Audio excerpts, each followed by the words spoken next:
Welcome to the December 14th, 2021 open session meeting of the Ayer Planning Board. Before we jump into the agenda, I'd like to read the message from the governor. Due to the ongoing COVID-19 pandemic, in accordance with Chapter 20 of the Acts of 2021, suspending certain provisions of the open meeting law, public bodies otherwise governed by the open meeting law are temporarily relieved from the requirement that meetings be held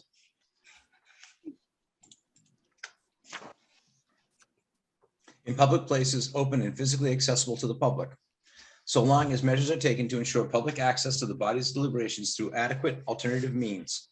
This meeting will be live on Zoom. The public may participate remotely by joining Zoom meeting ID 833-6548-0732 or by calling 929-205-6099.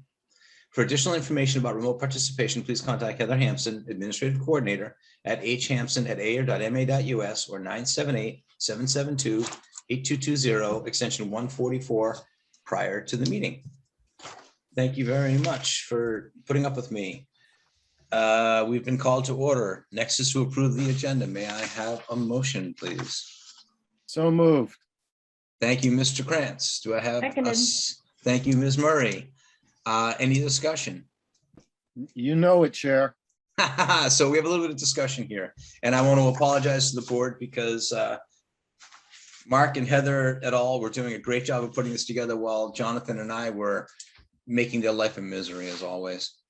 We have Glenn Eaton from Massachusetts Regional Planning Commission here, MRPC. We've been trying to get him in the room, and he's available tonight. And with the shifting around of what's going on, we've asked Mr. Eaton to give us his presentation. So we'd like to do that immediately after the covenant and bond release, which will be the next thing we do after approving the agenda.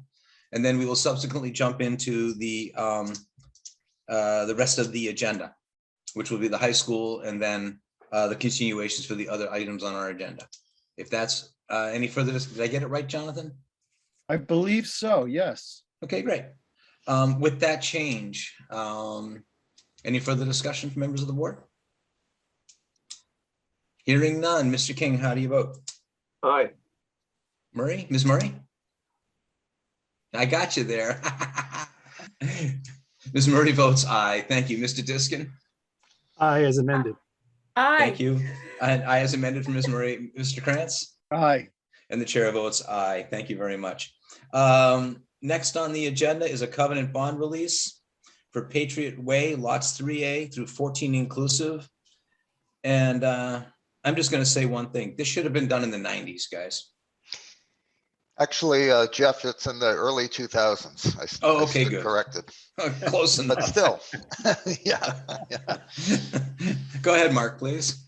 Yes, about a month ago, attorney Robert Anness, who is here with the Golden here. Gate Bridge Thank you. behind him, Yeah.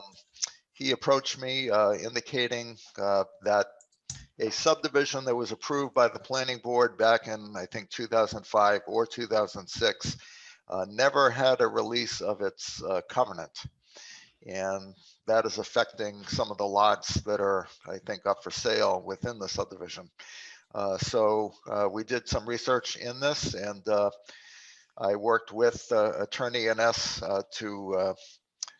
to have a proper Form J release form written up, which I can share with the board if you'd like.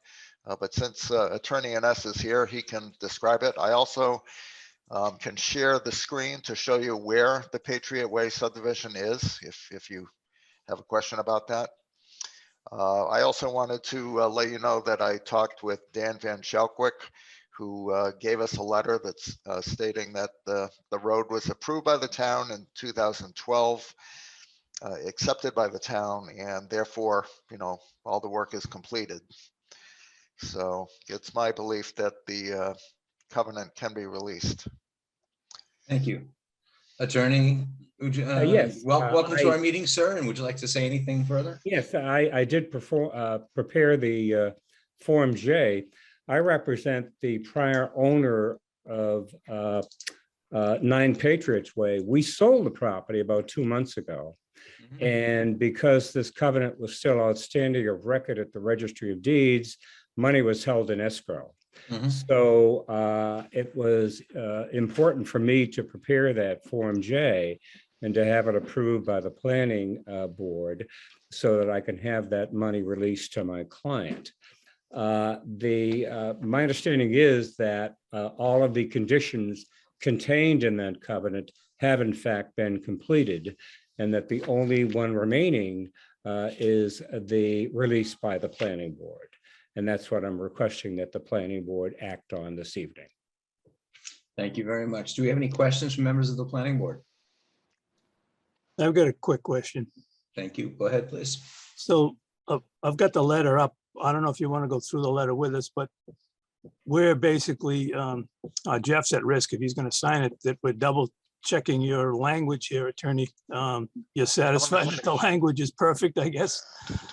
Because the lot references, it varies. Well, the word draft is stamped right over the middle of it in large black letters, but where the lots are referenced, is everyone confident that the lots that are referenced are in fact the lots that are there? I guess that's the only question I had.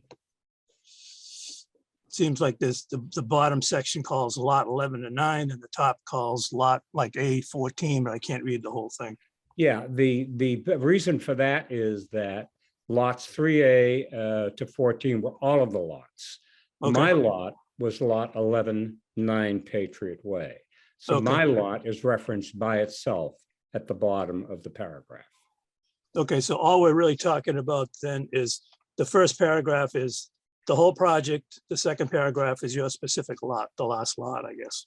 The last, yeah, that last paragraph references my lot, Okay. 9 Patriot Way. Yes. Okay, thank But you. all of the lots were included in that covenant. Okay, The lots 3A to 14 inclusive.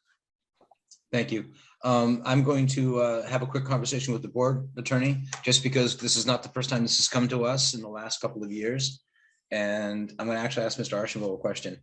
Are we being asked to do a covenant release for the entire project or just lot 9? I believe for the entire project. Let me share my screen where I have the Form J. Can everybody see that? Thank you. And I can enlarge that a little bit. It's good for me at this point. Okay. Attorney, were you going to, it looked like you were going to reply. Not physically being in the room, I can't hear people's. My suggestion to the members of the board would be that all of the lots should be released. I don't think any of the lots are basically subject to that contract or that covenant at this point. And probably maybe I caused some confusion by putting down at the bottom lot 11 and 9 Patriot Way, but I wanted to reference my client's property. That's why I did that. But I believe that the release should release lots 3A through 14, all of the lots that were covered by that contract. Thank you. So what we will accomplish this evening, should we agree to do this, is your client will be will release your client's portion of the covenant. I think what we're going to end up doing, if I may speak about this to the board, Mark, I think I'm going to ask that we figure out how to do it for everybody. I believe that And this may be enough. I don't know, but actually it might be that if we just strike lot 11-9 Patriot Way, Air Mass, right above I the would agree with signature that, area. I would Because agree at with the top, it does mention the other lots, all the lots, I Thank you. should say.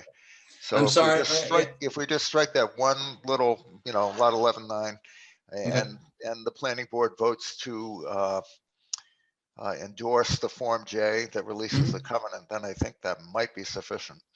Okay, and Attorney Anais, you agree? Yes, I do agree with that. Yes. Okay, great. So once again, as attorneys who don't come before us very often, find out we're a very difficult group of people to work with. And so I would take it, if there's no other questions from members of the board, I would take a motion that we strike, that we accept this Form J release form with the Wait a minute. edit. Go ahead, Ken.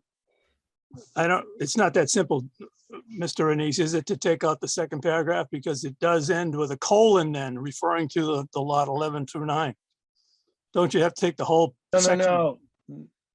No, 9 Patriot Way is lot 11. It's just identifying. the All road. I'm saying, didn't we just Yes. talk about taking out the language lot A-9 Patriot Way? Wasn't that what taking was that out. suggested? So I think, Ken, I think if I can jump in, and I'm sorry to jump in, but I'm dying to get to the high school. The last two sentences, deeds book 51468, page 334, comma, acknowledges satisfaction of the terms thereof, and hereby release its rights, title, and interest in the lots designated on said plan, period. Strike as follows, colon, lot 11-9 Patriot Way, comma, Ayer, comma, MA. There you go. That's better. I think what Mr. Diskin's saying, attorney, is Yes. that if we back those two words and the colon off also, you've got a blanket release. Yep, Thank you. agreed. Thank you. I'd like to make Yes. a motion that the board accept and sign the Form J release form for lots 3A to 14, Sandy Pond Road, Patriot Way, as amended this evening under in our previous discussion. Thank you, Mr. Seconded. Krantz. And thank you, Ms. Murray. So it's moved in second. Any further discussion from Nathan? You Yes. got your finger up. Yes, sir. Yes, sorry, another minor correction there. Paragraph B, second line, it says older, and I believe that should be holder. Yes, Oh, there's an right, H, there's an H missing, yes. yes. Oh, wow. Tough night. I saw Spell it, check but I did figured not that- catch that for That's some Nathan's reason. alley. I couldn't- Thank you. I thank you very much, Nathan. I was scanning it very quickly. Yep. Okay. Would you consider that friendly, Mr. Krantz? Yes, Thank you. Great. So let's just go through quickly and vote it again. Mr. King, how do you vote? Aye. Ms. Murray? Aye. Thank you, Mr. Krantz. aye. Thank you, Mr. Diskin. Aye. Thank you, and chair votes aye. Attorney Ness, thank you very much for bringing this to our attention, quite Thank honestly. you. Thank you very we- much for your time. We've discovered here in Ayer many of that these are out there, so we know they're coming. But Good. thanks, and enjoy the holidays, sir. Thank you very much. Same to you guys, yeah, and ladies, yep. Okay, next on our list, and I'm going to turn this over to Mr. Krantz so he can give us a little bit of a background on what we're going to do. Go ahead, Excellent. Jonathan. Yep. So as the board may recall, I forget exactly, late spring, early September, we voted that I would serve as the designated representative to the MRPC with Sean Copeland as the alternate. And we've been attending meetings now, I think since September. Glenn may remember. I'm struggling. I think since September.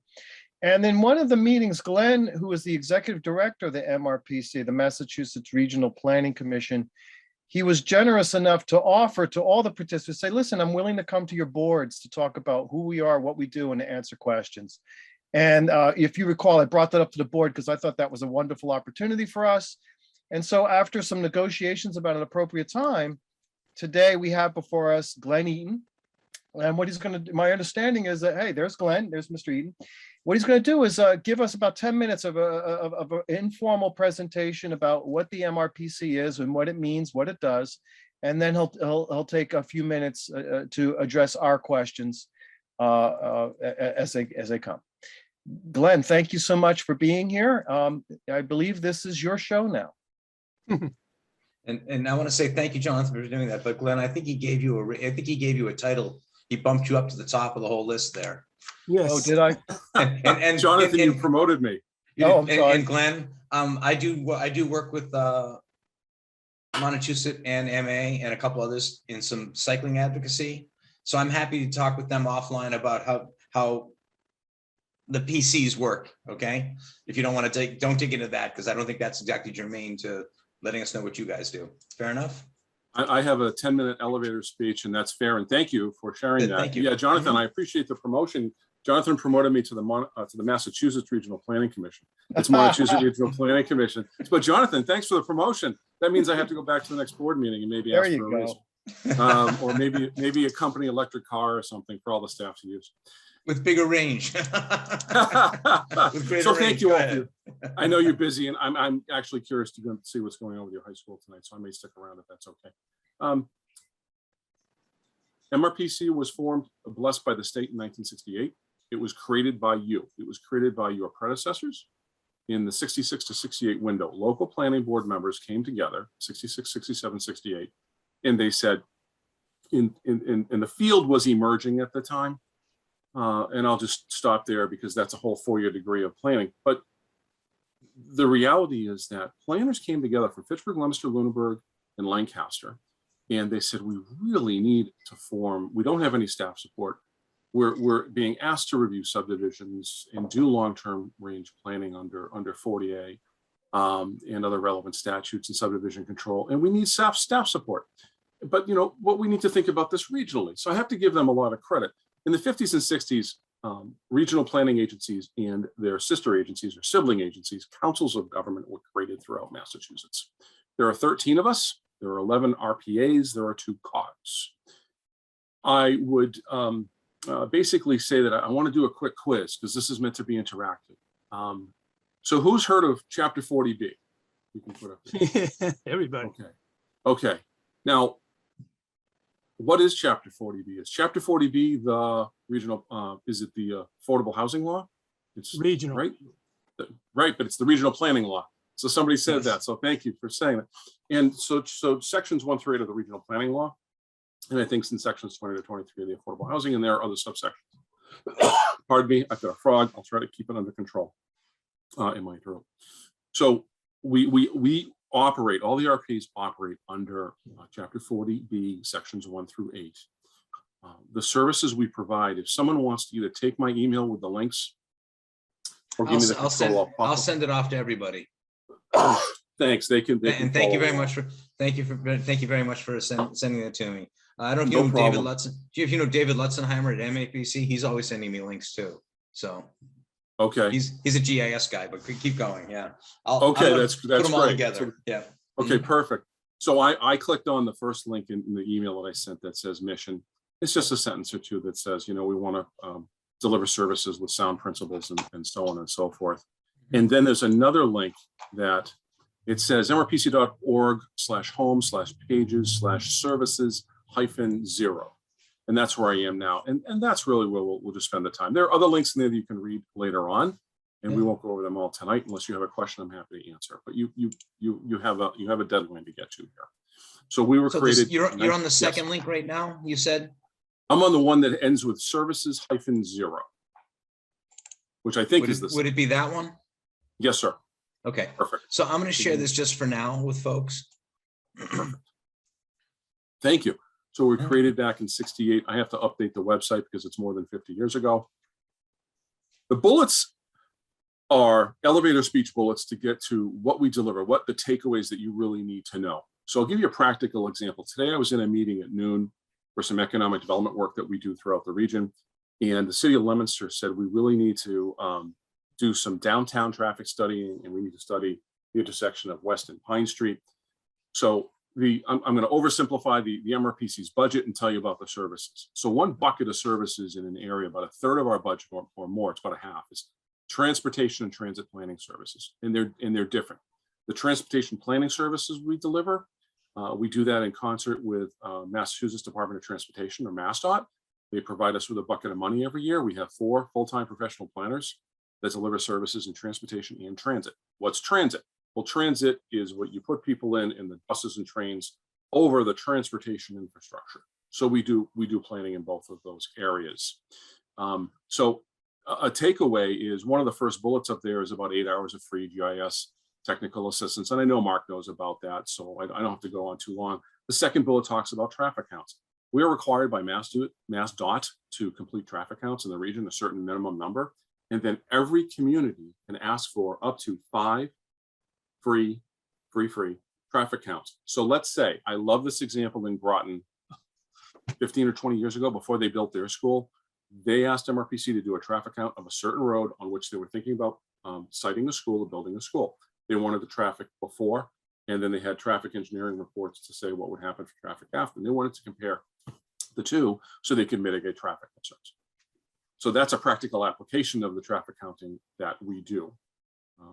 Let's see, assistance. We do a variety of assistance. I'm just going to say in the grants world that mostly is with another Department of Planning and Development, which is really 2 divisions.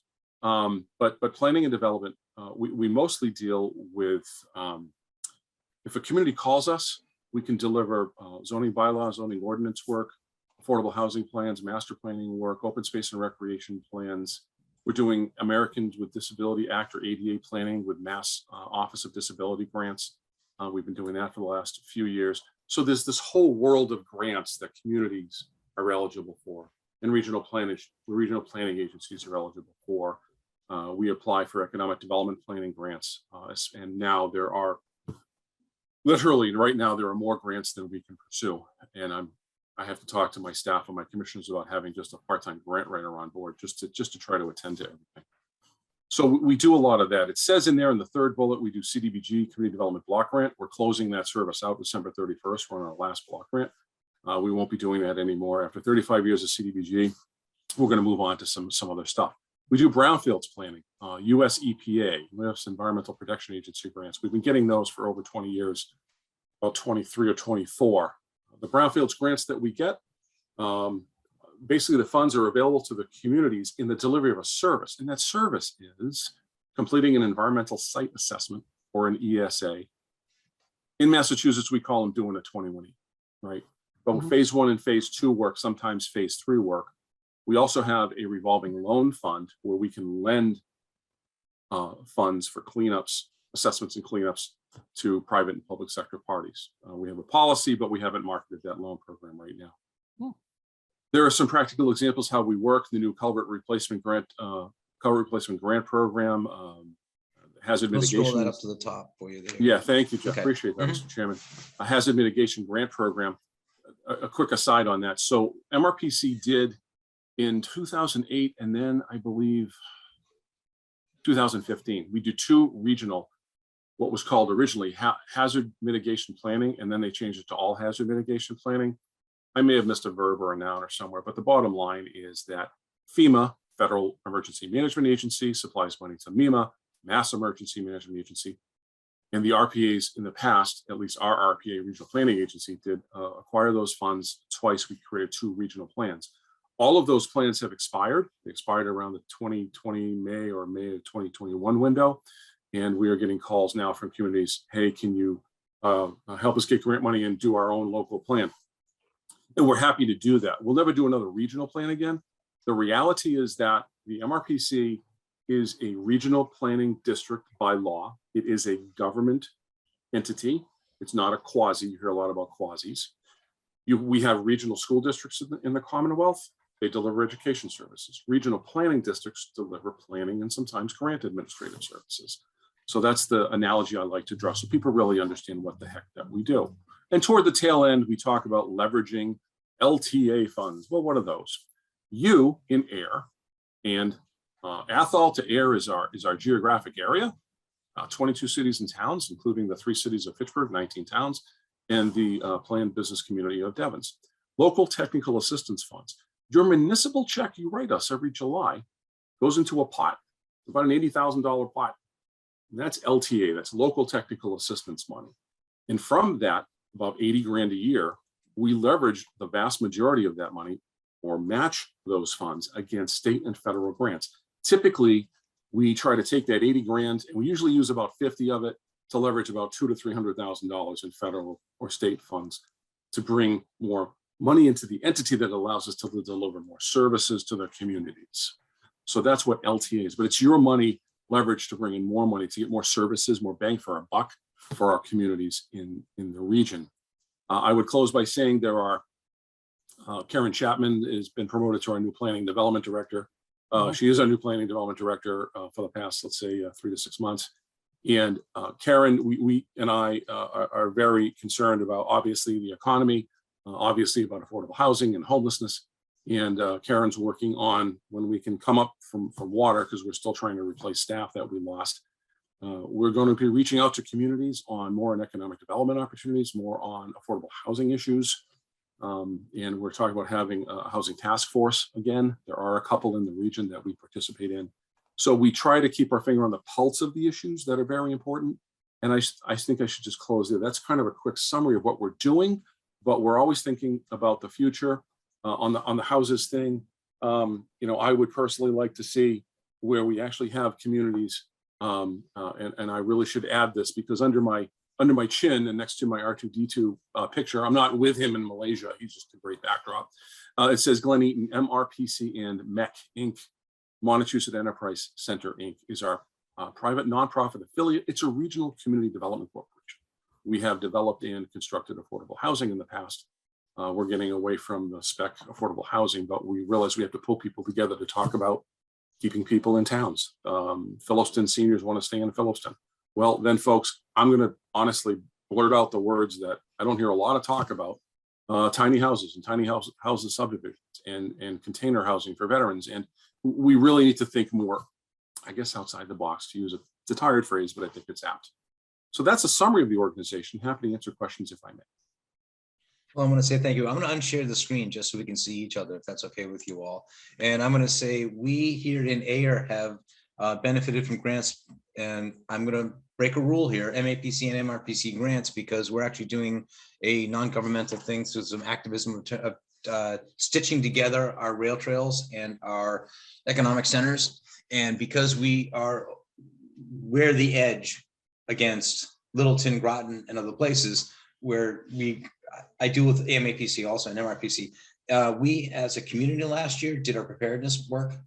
That was a multi-day, multi-week, and staff members came from MRPC and worked with us here to talk about our readiness and preparedness. I also know that MRPC has done the work with us through a grant on identifying high, medium, and low value land for conservation here in town, not through the planning board, but through that.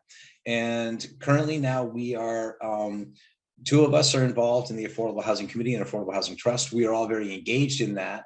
We'll be looking at a 40B soon. They've sent the letter to the state. We'll see what happens with that. But we could be looking at 102 units, 162. I've forgotten exactly what it's going to be. We're starting to look at inclusionary zoning in our bylaw and trying to figure it out. I don't think anybody in this room, virtually or physically, is opposed to alternative solutions for finding ways for people to live and live a dignified way in our community. And so I haven't heard container in a while, but little tiny homes, we recently did an accessory unit where if you do it the right way, it doesn't have to be 750 square feet on the first floor. It can be smaller. So we've done accessory dwelling units. We haven't done any ACUs, but we've done ADUs in this town. So we're starting to look, I don't know where we compare to the rest of the region, but Ayer's got some real pressures in it. We got a lot of small A affordable that's really turning around because of the pressure from, we're in Middlesex County. We're not that far away. And we've got some real pressures coming out from Boston. I'll stop there. Anybody else have any comments or questions they want to ask about this? Glenn, yeah, Mr. Chairman, just a quickie. So I was interested in the fact that on the list of bullets that you had done traffic counts and whatnot. What level of roadway does that go down to? In other words, is it just mostly main byways and streets, or does it drop way down to local streets and things like that, you know? So I'm not the transportation projects director, and I'm not a transportation planner, but I've never seen a request that has come in since I've been with MRPC since '99. That's come in that we haven't done some sort of analysis. There then becomes a distinction. Okay, so I'm not going to assume, but the transportation improvements program or the TIP program or the TIP list, which Mark is nodding, it's like, oh, there's another acronym in our world, right, Mark? I'm very familiar with it. Don't worry about it. Okay, great. Okay, great. Thank you. Thank you. So basically, we maintain all the RPAs and NAS maintain the TIP list, and we collect data, traffic counts. We do studies of intersections, warrant signal analyses, traffic counting, corridor analyses, downtown traffic flow analyses. I've never seen an intersection that was ever presented in an email at a public meeting that said, we couldn't study. Now, the issue then becomes, is that a road that is federal aid eligible and eligible to be on the TIP list or in the TIP program, or is it not eligible to be included for the federal and state 80% federal, 20% state matching money to reconstruct or to put in a roundabout, let's say, or a new signal or a stop sign or something. So I think we can study just about anything. And even if you had, I think you have a public way and there was a private road off of it, this is about public safety. So as long as we're in the public domain in a public way, I will defer to Brad Harris. And I think that question I should pose to him in an email tonight and say, we really should get back to them. You know, what can't you study? Let me try to get you an answer on that. But basically, I've never seen anything in 22 years that we haven't been able to study. Thank you. So I guess I'm going to recommend that Mark reach out to MRPC and ask them for any data on any areas that we might have for consideration by the planning board in town. No, I appreciate that. And I was going to ask a follow-up question on this. And Glenn, I don't want to put you on the spot, but I might. Level of service is one way of looking at traffic study. Okay, then there's analysis. In other words, what is the safety of the road? And that is a very different animal altogether. And some of the roads that we've looked at the town, and we're okay at this, okay? We're doing our best. And we've identified where we expect future expansion and future development to go. And Ayer, like other small towns like this, have private ways and public ways. You just sat through us releasing a covenant on a road from 20 years ago, right? Some of the roads were just assumed for public safety reasons, and they may never have become public ways. And there is some data around safety on those roads. So I would ask if you were going to send an email, if you could add traffic safety and traffic analysis. And the analysis is typically the safety of the roads, if you will. If the rest We of the always board is okay look at with that. safety to my knowledge. So, Okay, so you're not putting me on the spot. Again, I really can't think of a time that we don't look at safety, because it's not just level of service. It's about people and property also. And I can't think of a project that we ever analyzed that was related to transportation and pedestrian flow, vehicles and pedestrian, that we didn't look at the safety side also. Now, I'm happy to be wrong if a transportation staff says, oh, Glenn, we didn't look at it on that one project. Okay, that's cool. But to my knowledge, we always do. You're not putting me on the spot. This is a very fair question. And if we haven't, then shame on us, and why didn't we? And we should maybe do that all the time. I think we do it all the time. Let me get back to, but between Mark and Brad and I think we can follow up. yeah, and in many ways, it's a little bit tongue in cheek on my part. I come towards the world, and I'm not an engineer. Mr. Diskin comes to the world in more of an engineer stance, and having worked with engineers for quite a few years, I've earned my gray hairs, the hard way. Their level of service is one thing. Building a road, and I do a lot of advocacy for multimodal transportation, cycling and pedestrians.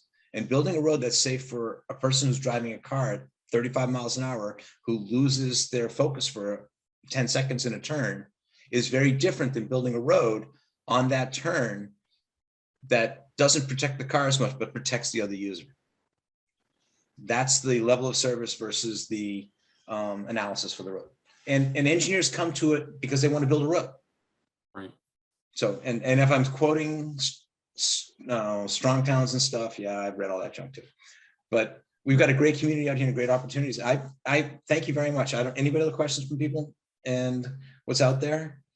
But this is one more arrow in our quiver. It really is. And I really do appreciate, Glenn. I'm sorry we kind of played the back and forth a little bit, but I really do appreciate that you were able to join us on such short notice. No worries. You helped me because I wasn't able to make a certain evening. I think it was Thanksgiving week or something. And so I'm happy to, this is my job, to tell you what we do, to make sure you're asking us for the free services that you deserve. And then sometimes things cost money. And I'll tell you what it is, but this is my job. I'm happy to do it. Yeah, well, I appreciate that. Ms. Marie, you going to say something? Yeah, I just want to say thank you, Glenn. It was really helpful to see the overview, especially I think the group I'm with, I default to them a lot for their knowledge, but with CPC, we have a lot of different projects that come in, and I thought of a lot of them that might need that extra support that you're talking about too. So it's good to know you're there and what it can do. So thank you. Yeah, You're welcome. And CPC, I live in a CPC town. I live in Templeton. I'm on the couch. I'm not in Malaysia again, up there. It's a wonderful local tool. It really, really is. And if we can do more with Community Preservation Act committees and the funding throughout the region, my goal before I retire is to get Athol to be a CPA community too. And we'll see what we can do. But great tool, keep using it. And that should be leveraged against other funding and do more stuff. Actually, we recently went, they put it in place at 3%. It dropped to 1% at one point. We just upped it 3% again, and it was a unanimous vote in the town meeting. It's not enough, but it's a really, really, really good place to stay, to be. So thank you very much, Mr. Eaton. I do appreciate it. We will make sure that the list of things that you sent Mr. Krantz and myself, the list of links out to folks that they can take a look at it. And yeah, Julie, CPC is part of it, and also Affordable Committee, the Affordable Housing. Mr. Diskin's on the Affordable Housing Committee. I'm on the Affordable Housing Trust. There's a lot, small town, lots of players, but we play, not a lot of players. We play across, we play in many little pools. So I think there's a great opportunity here for some working together across our interests here in town. So thank you for very the much. opportunity tonight. Thank you. Yeah. I'll turn my camera off and I'll listen. Thank you, Mr. Chairman. Thank you all. Appreciate it. Yep. Okay, great. Next on our list is the public hearing for the stormwater management permit for 141 Washington Street, Ayer Shirley Regional High School Athletic Field Project. And I want to say thank you to start to everybody who has been sitting there patiently waiting for your opportunity. Wait a minute. And I think that's you, Mr. Charwick. I think it's a site plan first, isn't it? Did I miss the? Yes, it's both together. Sorry, the site plan the review and public stormwater. hearing. Right. I'm sorry. Yes, my notes confused me. I shouldn't write things down, obviously. Mr. Krantz, I think we have to open some stuff. Yeah, I'd like to make a motion that we continue this. Are we opening or continuing for the site? So plan opening. review? Opening, I'd like to open the site plan review for 141 Washington Street, the Ayer Shirley Regional High School, the athletic field project. Seconded. Thank you. Motion moved and second. Any discussion amongst the board? Hearing none. Mr. Diskin, how do you vote? Aye. Mr. Krantz? Aye. Ms. Murray? Yes. Mr. King? Aye. And chair votes aye. And please open the stormwater at the same I'd time. like to make please. a motion that we open the public hearing for the stormwater management permit for 141 Washington Street, Ayer Shirley Regional High School athletic field project. Seconded. Moved by Mr. Krantz, seconded by Ms. Murray. Any discussion? Hearing none. Mr. Diskin, how do you vote? I'm sorry. Is there discussion? So just the formal method, we need to read the advertisement for the public hearing? Or did we waive that advertisement? I can't remember.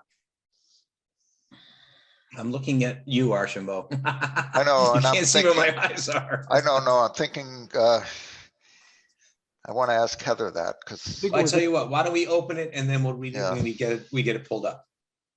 Ken? Or do you, okay, I see what you're That's saying. fine. Yeah, I mean, I thought you might have to read it first. Not sure. I don't have a copy in front of me. I'm at my satellite desk tonight. All right. Skip it. Thank you. Hearing no further discussion, Mr. Krantz, Mr. Diskin, how do you vote? Aye. Mr. Krantz, Aye. Ms. Murray, Yes. Mr. King, Aye. and chair votes aye. Thank you very much. Who wants to start? Mark? okay. Lead okay, us I'll in, do- Mark Archambault, lead us into it. I was looking at Jonathan or Mr. Wetzel, but yes, the main issue this evening, of course, is the site plan for the Ayer Shirley Regional High School athletic fields, which involves not only refurbishing the fields, but installing, new bleachers, a press box, and they will describe that in detail. They gave us a very comprehensive site plan, which I just wanted to run a few questions by them before I declared it complete, or the planning board does, which I believe they have answered satisfactorily. Those questions were about, was there a need for any new parking spaces? Question about additional signage, question about bicycle storage racks and bicycle paths, and the location of any and all fire hydrants, fire alarms, terminal boxes, or any fire-related needs. And in their letter that we received recently, they addressed those concerns. So basically, those concerns are really not applicable, but they can go through those, I believe, when they give their presentation. So in my estimation, the plan is complete for site plan review. And we also received a letter from Dan Van Schalkwyk at DPW indicating that he was satisfied with the stormwater management plan as well as the site plan. He had a few concerns that they will be addressing. Thank you very much. Yep. Who's going to take the lead? Well, why don't I just give a quick introduction? This is Mark Wetzel. I'm project manager for Department of Public Works. Thank you, Mark. Good evening. Most of you may remember me from my previous position. And I'm a member of, we have a committee in town that's working on this project, looking out for the best interest of the regional school and the town. And so I'm a member of that committee. I did review the plans with Dan and identified some of the comments. And we did receive a response to most of our comments or questions, which were the response was satisfactory. But one of the things I'd like to point out, number one, is Activitas is probably the leader in, if not definitely Massachusetts, but probably New England and maybe even a bigger geographic area for, let's see, I just got a text. I'm not sure if I'm not coming through clearly.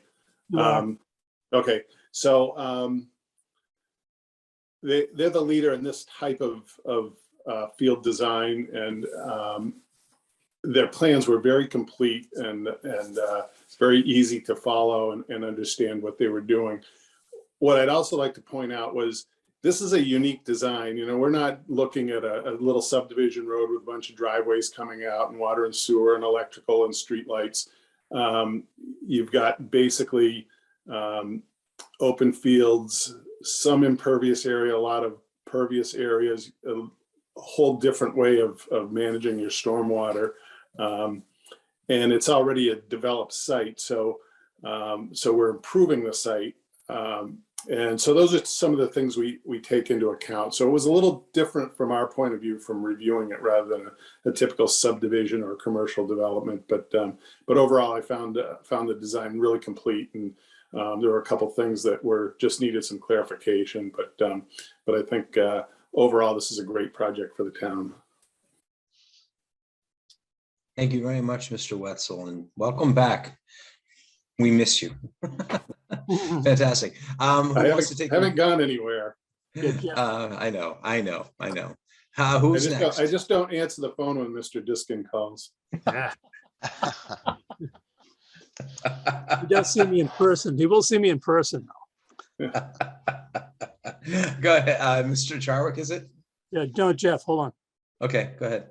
So I think we need to make a motion now that we do accept, based on Mark Ashenville's recommendation, that the planning board accept that the plans are complete and ready to open for discussion.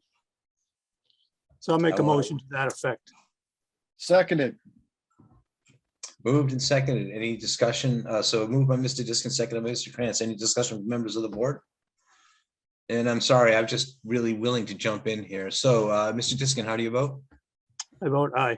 Mr. Krantz, Aye. Mr. King, Aye. Ms. Murray, Yes. and chair votes aye. Okay. Now I'm sorry, you threw me off my stride there. Who's going to speak first? Ms. Charwick, is it?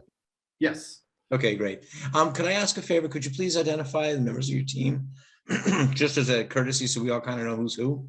Certainly, absolutely. So, Mr. Chairman, members of the committee, good evening. Thank you for allowing us the opportunity to present to you.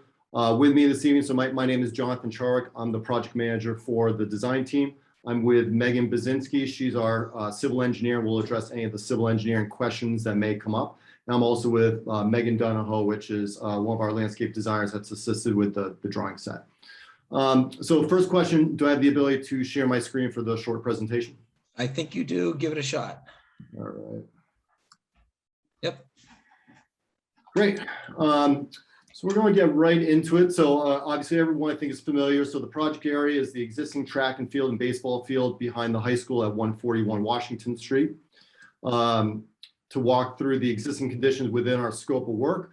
So we're renovating the existing natural grass field within the track. The existing track is an asphalt track, a 6-lane oval with a 6-lane straightaway with resilient surfacing on top. So it'll be a full reconstruction of the track. At number 3, there's an existing press box and features, both of which have been condemned based on their incompliance of ADA. So those are going to be fully renovated. There's an existing sports lighting system at the track, an 8-pole system of which we're renovating in kind with a lesser pole system that's LED, and we'll talk about that in a little bit. Number 5 is the existing emergency access from the parking lot to the track facility. That access will remain, and we'll be addressing some concerns the police chief has about providing another means of egress as well. And number 6, there's the existing concessions stand. Number 7, the existing ticket booth, and number 8 is the existing entrance.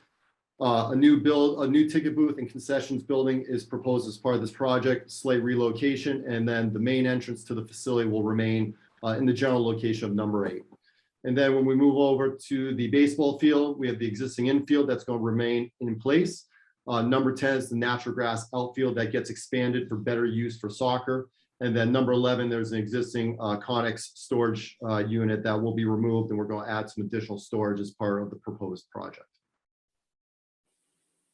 So starting with the baseball field, again, same orientation as the drawing. So the general scope of work is to provide a new backstop and concrete team areas for the dugout areas.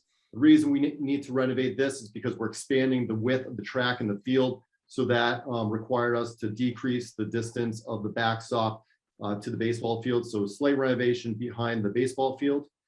As I noted earlier, the soccer field number 2 will be expanded to a wider field width for better use of soccer. And that requires us to build into the existing slope and provide a retaining wall that's roughly, I believe, 6 to 11 feet or so across the back. One of the questions was how much we were disturbing that area. It's about 15,700 square feet of clearing we'll need for the trees to build out. It's about 30 feet or so we're expanding into that hillside, and about 0.36 acres for reference. On the softball field, everything remains as is, with the exception of there's an existing fence in the outfield. It's more of a temporary fence. We're removing that and putting a more permanent fence back there. And then just like we're providing a small bleacher unit for the baseball field, we're going to do the same where the number 6 is for the softball field.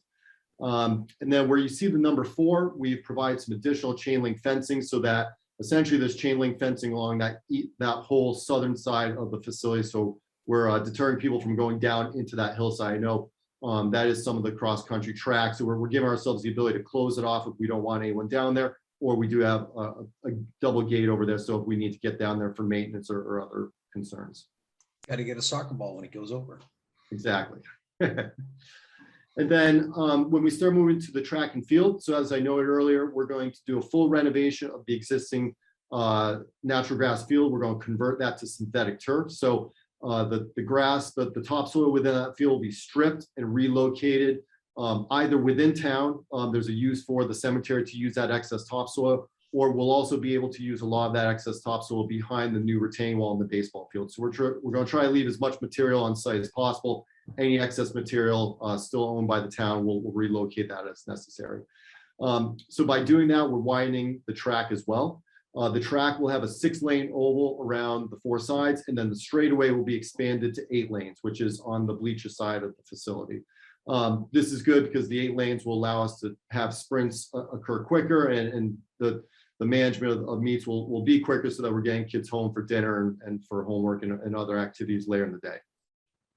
As I noted earlier, we're going to renovate the bleachers and practice box completely. So there's 3 units, essentially a 9-row unit in the middle for about 355 seats, and then 2 separate units to the side that are semi-portable bleachers, which all total around 483 seats.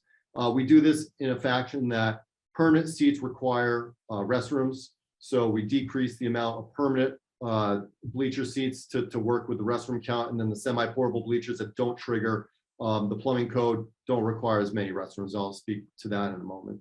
The press box will be brand new, elevated behind the bleachers. We also have a hydraulic lift that will provide handicap accessibility from the bleacher elevation up to the lift.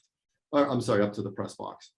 And I will note all the renovations within the track and field and the baseball field are all ADA compliant. So we have all accessible walkways and accessible routes throughout the facility.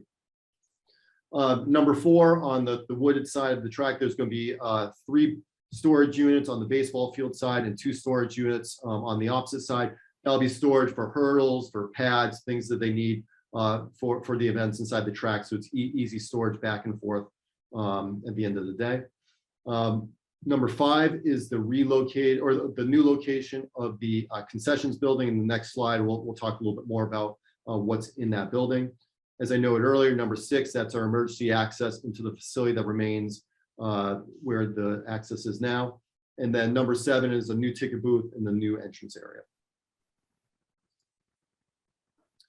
So for the proposed concessions building, we're proposing a concessions area essentially on the right side of the building. And then for the restrooms, we went to the plumbing board 2 weeks ago and required a variance to reduce the number of female toilets that are required. So we'll be providing 3 female toilets, 3 male toilets, and then there'll also be a separate family unisex restroom. So, you know, in essence, four restrooms for male or female, depending on who's using that restroom. And then the next few slides I'll address. So a few of the questions and comments that were given to us by DPW and staff reports. So I'll just acknowledge some of these questions that we provided in a document yesterday. So a few questions relate to the retaining wall on the baseball field. Are we providing design calculations or design requirements? So the segmental retaining wall is a proprietary design based on the manufacturer you work with. So Ready Rock, which is one of the manufacturers, the detail you see on the far right, that's going to be the basis of design. And when we get into construction, whoever the contractor uses, whether it's Ready Rock or another company, they'll be required to give us stamped structural drawings by a structural engineer in the state of Massachusetts.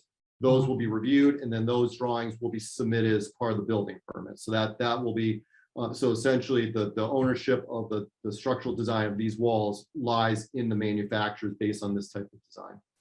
If you may, and you're talking about the colored wall depiction. Correct, the one. Okay, right. thank you. Yep, got it. Mhm. Jonathan, in this particular case, this looks like the most critical piece of construction maybe that you have got out there. It's got, if you carry Ready Rock on your documents, it has to be equivalent to or better than Ready Rock for you to accept it. That is correct, absolutely. So as part of our specification, we'll provide, you know, not just naming this Ready Rock, this sample. There'll be, it's basically a performance specification with Ready Rock as the basis of a design. We may also allow a few others, but you know, typically in public bid construction, we have to allow up to 3 different vendors for a material like this. But yeah, when we, you know, we're pretty stringent with our specifications. So if it's not Ready Rock, the other supplier will have to be equal or greater value than what our design will be.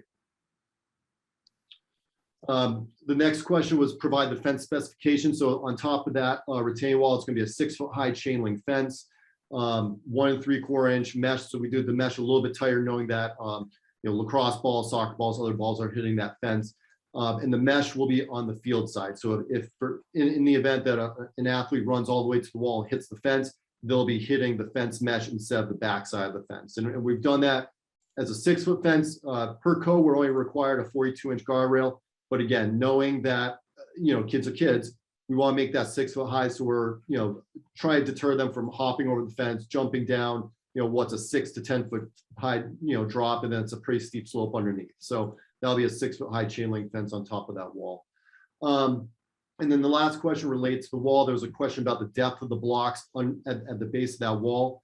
Right now, we're assuming it's about 1.5 blocks, which is about 30 inches, buried below finished grade.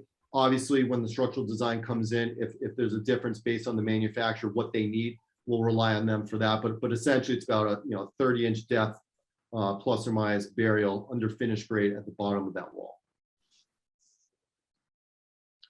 One other question, flared end section that was part of our design, but there was no detail provided in the original drawing, so we provide these sketches as part of our response. And then a few questions as it relates to the stormwater management. So specifically to the water. So one general question, all the materials must comply with Town of Ayer, DPW water and sewer standards. They certainly will, and our final documents will illustrate that. There are a few, there was one catch basin and one stormwater manhole that they weren't able to access when we surveyed it to get the inverts. So during construction, we will we'll verify those inverts and make sure that we have the appropriate depths. From the review of one of the other stormwater, the sewer manholes on site, The inverts are about 7-8 feet below grade. We only need to go a few feet below grade. So we're pretty comfortable that we'll be able to tie into those systems appropriately. But during construction, we'll have the contractors open those structures. We'll confirm that in the field, and then we'll verify with DPW when we get those inverts. And then one of the critical items that part of the unknowns on the project, there's 2 water lines that run from. Excuse me, Jonathan, sorry. So it's hard for me to see who's got what, but I think Mr. Diskin has a question before you move on. I know he's showing that sketch in the lower right-hand side of what's on the screen now, but you intend to go through that step by step to show the planning board how you make the sewer and water connections? Is that it? Well, so yeah, let me, I can back up a second, The actually. board should understand that location of that building and its connection. Well, you had it right on that sketch. Yep. Yeah, let me go. I actually have the drawing set. So let me just scroll in. I'll take one step back on the stormwater. So we have, as part of the drainage design, we have an area drain adjacent to the walkway that ties into a structure, and then another drain line from the track that ties into an existing structure. These inverts are not going to be very deep. They're probably going to be only a few feet below finished grade. We believe that structure is probably 7 or 8 feet below finished grade, so we should be able to tie into that. And then the sewer manhole, the same situation. So there's a sewer manhole in this general location. The inverts are about 7-8 feet below grade. I think based on our calculations, we only need to be below grade maybe 3 or 4 feet. So we should be in good shape there. And then the question as it relates to, the water connection. So there's currently, per the as-builts, there's two existing water lines that run essentially from the high school toward Page Hilltop. One we believe is 8-inch, one we believe is 2-inch. Right now, as part of our design, we were showing connection to both of them because we weren't exactly sure which lines were active, and DPW agreed with that. We think maybe the 2-inch line may be abandoned and the 8-inch line may be allowable to tie into. So we're going to work with Mark and DPW to confirm which line is active. In the event that neither of those lines can be tied into, we think we can run the water service from this building location into the high school. But Mark, I'm not sure if you want to add anything more to that. Right. So my understanding of the 2 water mains, and one's a 4-inch and one's an 8-inch, and they're both in the same trench and they're both pretty deep. My understanding, or my I guess my understanding of it was that one of the pipes is a low pressure that comes down from the water tank that goes to a booster station in the school. And then the second pipe is a boosted pipe that goes back and back feeds Page Hilltop. When I talked to the water foreman, he said he thought that the 4-inch was abandoned and the 8-inch was active, and he didn't know if that was boosted pressure or not. So we're going to have to go out and do a little research out there and see see what goes where and which pipe we tie into. But they're both next to each other, so it'll be pretty easy to connect. It's just a matter of making sure that we connect to the right one. Okay. Yeah, and like I know, worst case scenario, if there's some reason we can't tie into those water lines, this is the edge of the existing building. The water, the room where the water comes out is generally here. So in a worst case scenario, we could run water out of the building with a new line, and we'll certainly confirm that before we go out to bid, hopefully over the next few weeks, so we can roll that into our design. Well, we know that where the hydrant says existing hydrant to remain, we know that that's tied into a 12-inch water main that runs around the back of the school. So there's definitely water to that hydrant area, but I'm pretty sure the 8-inch is live.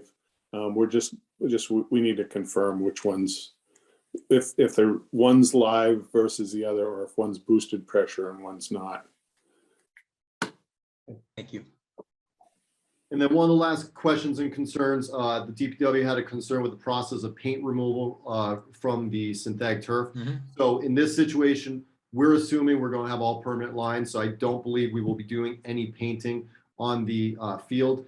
In the event that they do decide to paint in the future, very few clients, unless you're Gillette Stadium, are really removing lines on a consistent basis. So if it comes to a situation where they need to paint some lines, typically at a municipal or high school level, once those lines get faded over wear and tear over time, either you repaint them or you don't paint them again. So In this situation, we don't anticipate painting at all, but if we do, we're probably not going to be doing any type of paint removal as part of any process. I was interested to actually see that comment. Not seeing what the turf material is going to be. Excuse me, I'm Jeff Tillotson here. We did I think actually Activitas did it in Belmont, a project years ago, and I thought the lines were stitched into the carpet. They not are. painted. Yeah. So. Okay. So some clients like to have the green field do the painting a lot, especially high school facilities like this where we want to try and reduce the maintenance. We do a lot of permanent lines. So right now, I think we're anticipating football, soccer, boys and girls, and field hockey will all be permanent lines in the field. Okay.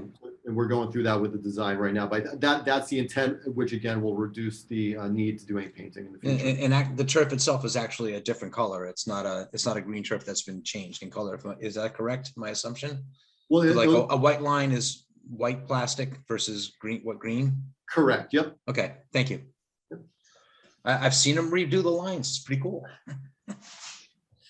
And then a few responses to Mark's initial comments he noted earlier. So any new parking spaces needed, or does the existing suffice for the school? As part of the renovation to the press box and bleacher, we need to remove approximately 5 parking spaces on that back parking area. We did review it with the school system that include the superintendent, the high school, the athletic director, and Mark, and there was no need to replace or do anything with the existing parking. So they thought the parking was sufficient. Any new signage, so there's an image on the presentation, the existing Harold Norton Memorial Field sign, that will be removed. We will be replacing it with some type of signage. We're still currently working with what that design will be. I don't think it will be a massive sign like this. I think it'll be a lot more discreet. It'll be at the entrance area, but we haven't got, we're still working on the design. So at this point, we don't have a final design for what that signage will be. There are existing bike racks between the entrance to the high school and the entrance to the track facility. I believe it's suited for about 36 bicycles.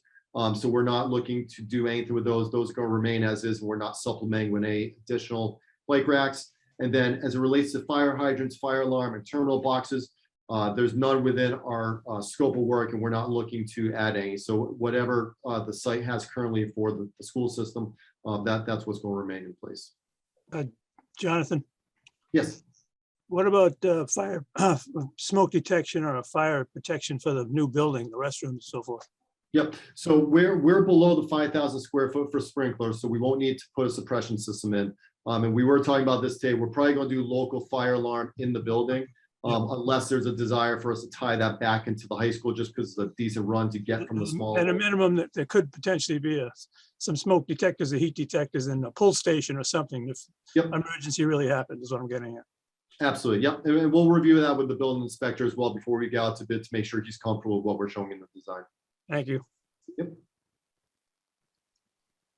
So that generally wraps up our general presentation.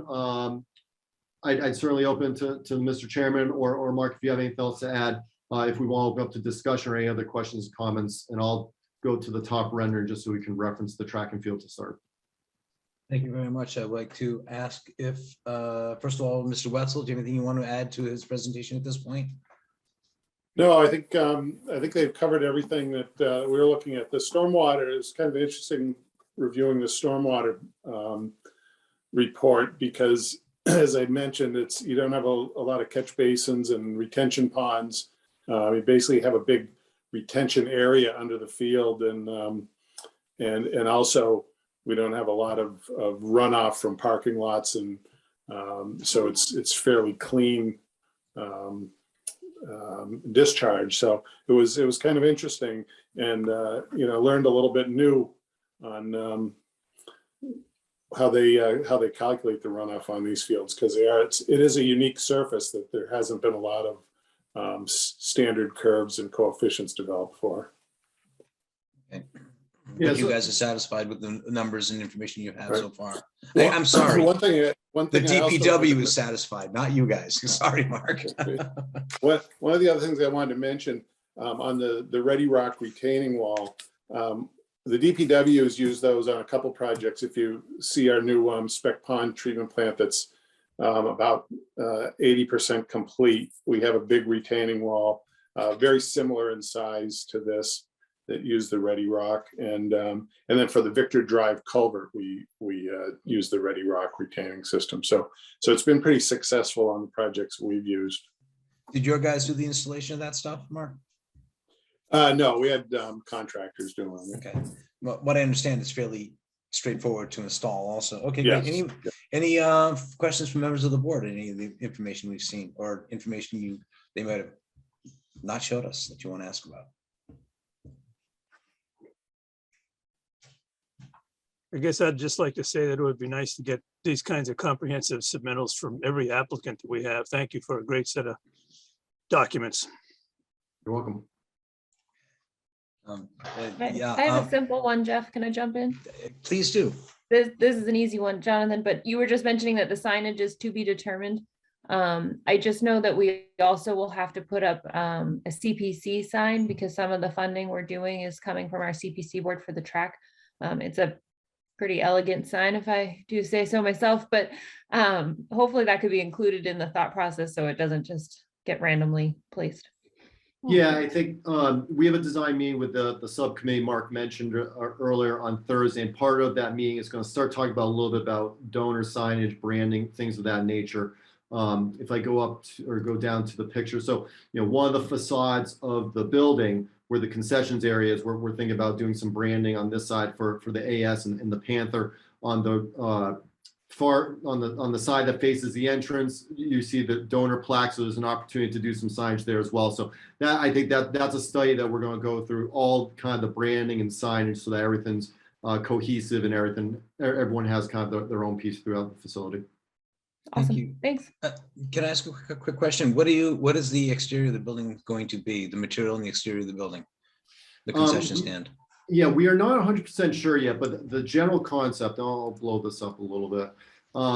So either a brick material to match the building facade, or potentially CMU, a ground face, again, in the sort of the tan tones to try and match the building as best as possible. And then we're looking at a standing seam metal roof. And then if I go over to the section, so essentially kind of the first half of the building will be either that CMU or brick, and then the upper half will be the metal siding. So very clean, try to be as durable as possible being in the setting we're in. And that's one of the things we're going to talk about on Thursday. Again, trying to match the building as best as possible, but also knowing there's no way we're going to make the building and the new work look exactly the same. So, figure out if a contrast makes sense, or trying to make everything on the site look similar. Thank you. Any other questions from members of the board? I would like to ask if there's anybody from the public who would like to have discuss any questions answered. Yes, I have. I'm Yes. Julie. I was going to say, please ask if you don't mind. Could you please identify yourself and Yeah, where you live? I'm Julie. Thank you. Yeah, I'm Julie Carnswood, and I'm one of the abutters. And I was wondering if it's appropriate to have any consideration for possible effects on private wells, because I was worried that might have been overlooked, since most homes in Ayer are not on private wells, and I'm one of the exceptions. Well, Thank you very much. Does anybody have, what is her address? 5 Brylena Court. It's that big chunky lot with that's mostly trees.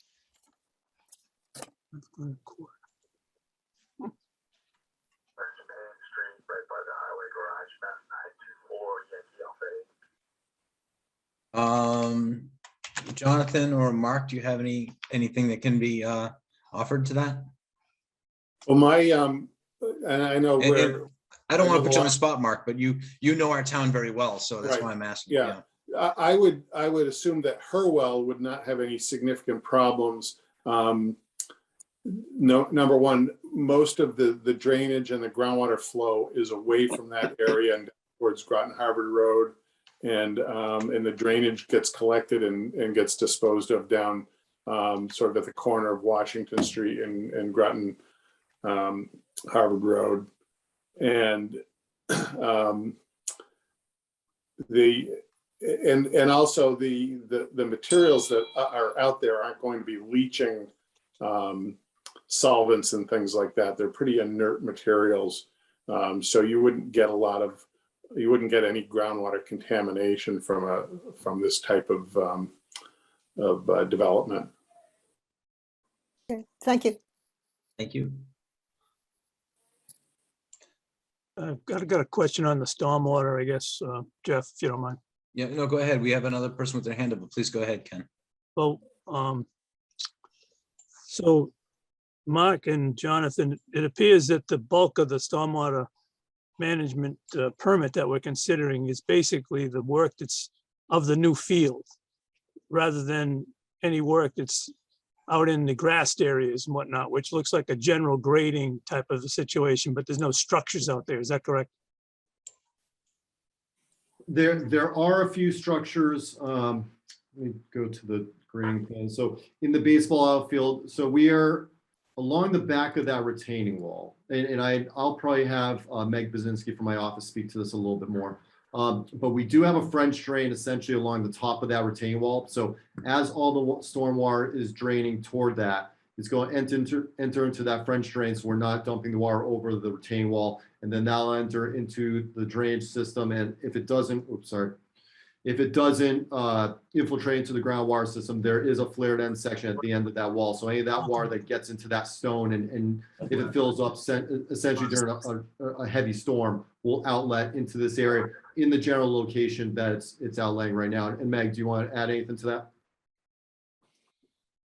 No, that's about it. I mean, when we looked at our calculations, we accounted for all these areas. We really have two kind of discharge points on site, one, to the kind of page right, and then one, and that just flows, kind of outlets and flows towards that wooded area, and then one page left that connects into the existing drainage system in that parking lot. So from a stormwater perspective, meeting the standards, meeting, runoff rates, all that good stuff, we have looked at the site in its entirety, both the track and field and support areas and the grass, areas that we are going to disturb at the baseball field. Thank you.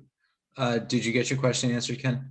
Yeah, so I guess if she said Megan said she looked at the whole site, so I guess any undisturbed areas that exist now would be left with whatever existing runoff that they have, is what I'm getting at. So basically that stays untouched. It goes with what it's got. And all the new work under the field, we know that that's an extensive, collection spot, cleans everything up. That goes right directly to existing town drainage, I guess. And then the top of the wall we just talked about. So that was my question, was really regarding the green space that was in the baseball field, if that had been looked at. So thank you for that. You're welcome. Thank you. Pauline? Good evening, Mr. Tillotson and members of the planning board. Thank you. I just have a comment. Excuse me, Pauline. I'm Please sorry. identify yourself and your address. Of course. I'm so Thank you. sorry. Pauline Conley, Cambridge Street. I want to follow up on Miss Murray's comment about the sign. I would like to see that predominant as it has been for the last however many years. I believe there was a sizable donation from the Norton family to incorporate whatever the funds were for the project. Happy to see the project move forward, but I don't want the sign or the name of the field to be lost in the construction. It should remain as prominent as it has been for the last however many decades. And that's just my comment. I thank you all for what you have done. I'm glad to see this moving forward. Thank you. Thank you. Thank you. Mr. Chairman, can I make a comment? Of course you may, sir. Yeah, so speaking to that, we've met as a small committee, Mr. Norton, which has been providing some of the fundraising for the project. He's been involved in a number of the projects. As early as tonight, I've sent him over some renderings of some of the entrance improvements. So he is well involved with the project and all the entrance areas and the signs that we're going to be proposing. So I just want to note that he's been involved, and we've been talking with him weekly about this project. Awesome. Thank you so much. Thank you. Thank you. And I wasn't referencing that sign. I appreciate Pauline's comment, but I don't have any affinity to the the large sign. I was just talking about legally, we have to acknowledge CPC. Appreciate that, Ms. Murray. Okay, further questions from the board on this? Got a lot of quiet people. No, I want to, again, as Mr. Disson said, thank you very much for sending over the plans. You all answered the question that was burning on my list, which was, what are we going to do for bicycle parking? We need to have more multimodal. We have to have more. No, Mark's laughing because it's the drum I bang all day long every day. But the more kids we get out of large vehicles traveling to and from the school, I think the better off we're going to be as a community. And one of the things that this board has been working on is, how do we stitch together our disparate neighborhoods here in town and figure out a way to get kids safely to and from school? Because we do have walking. I mean, I still see, you see kids walking everywhere in this town, riding bikes. We don't want to lose that. Yep. I bike there a lot. Yep, exactly. What would be the next step for this, please, Mr. Archambault? Okay, that depends on if the planning board feels it's ready to vote on the plan this evening. You know, looking at the planning board schedule, we have a regularly scheduled meeting in 2 weeks on December 28th. But I know there was some question about whether the planning board wants to meet on that date. Given that this is a town project, you know, I think, you know, it's different from a private sector project where I would strongly recommend that we have a site visit before acting on the plan. We still may want to schedule a site visit. And in case the planning board is ready to act on the plan this evening, I have prepared motions to that effect. So I guess it feels on how comfortable the planning board is in acting on the plan this evening, and what the schedule of the applicant is in terms of construction, and, you know, whether, you know, the planning board holds a meeting on December 28th or the first meeting in January, and how that might affect their construction schedule.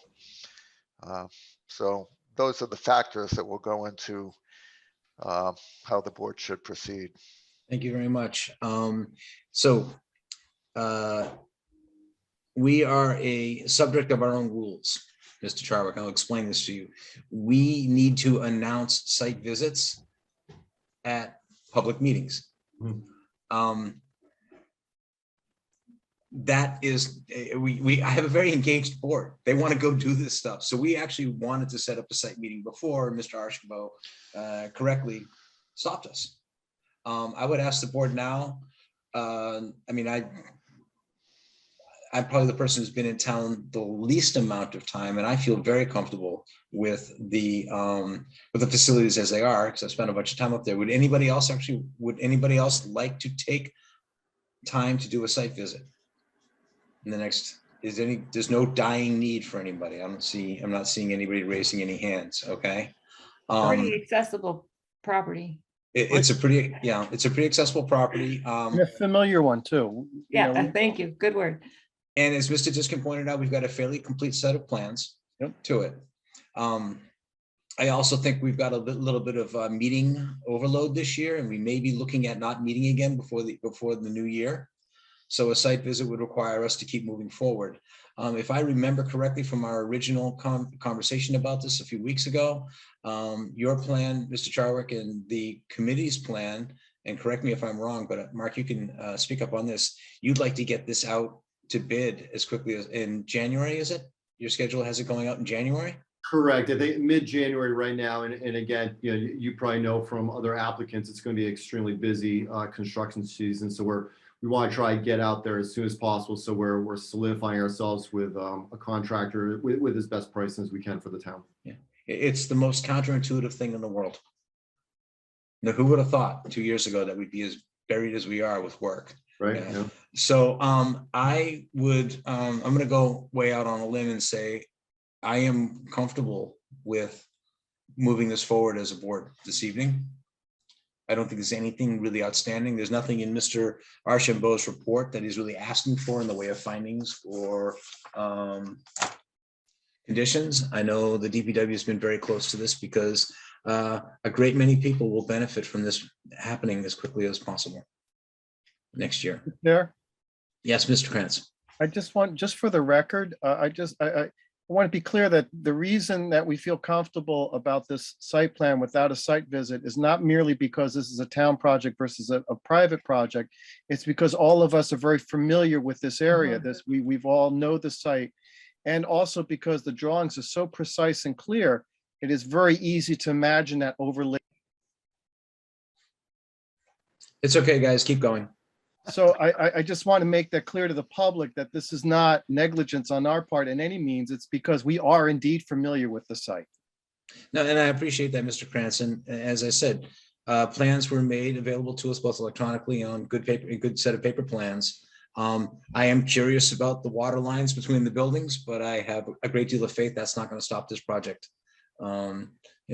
It's and I was thinking to myself, Mr. Wetzel will know where every water line in the town of Ayer is by the end of this project.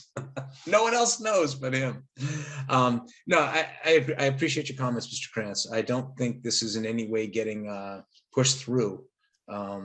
It's a wide open site. We had the discussion about the expansion of the outfield.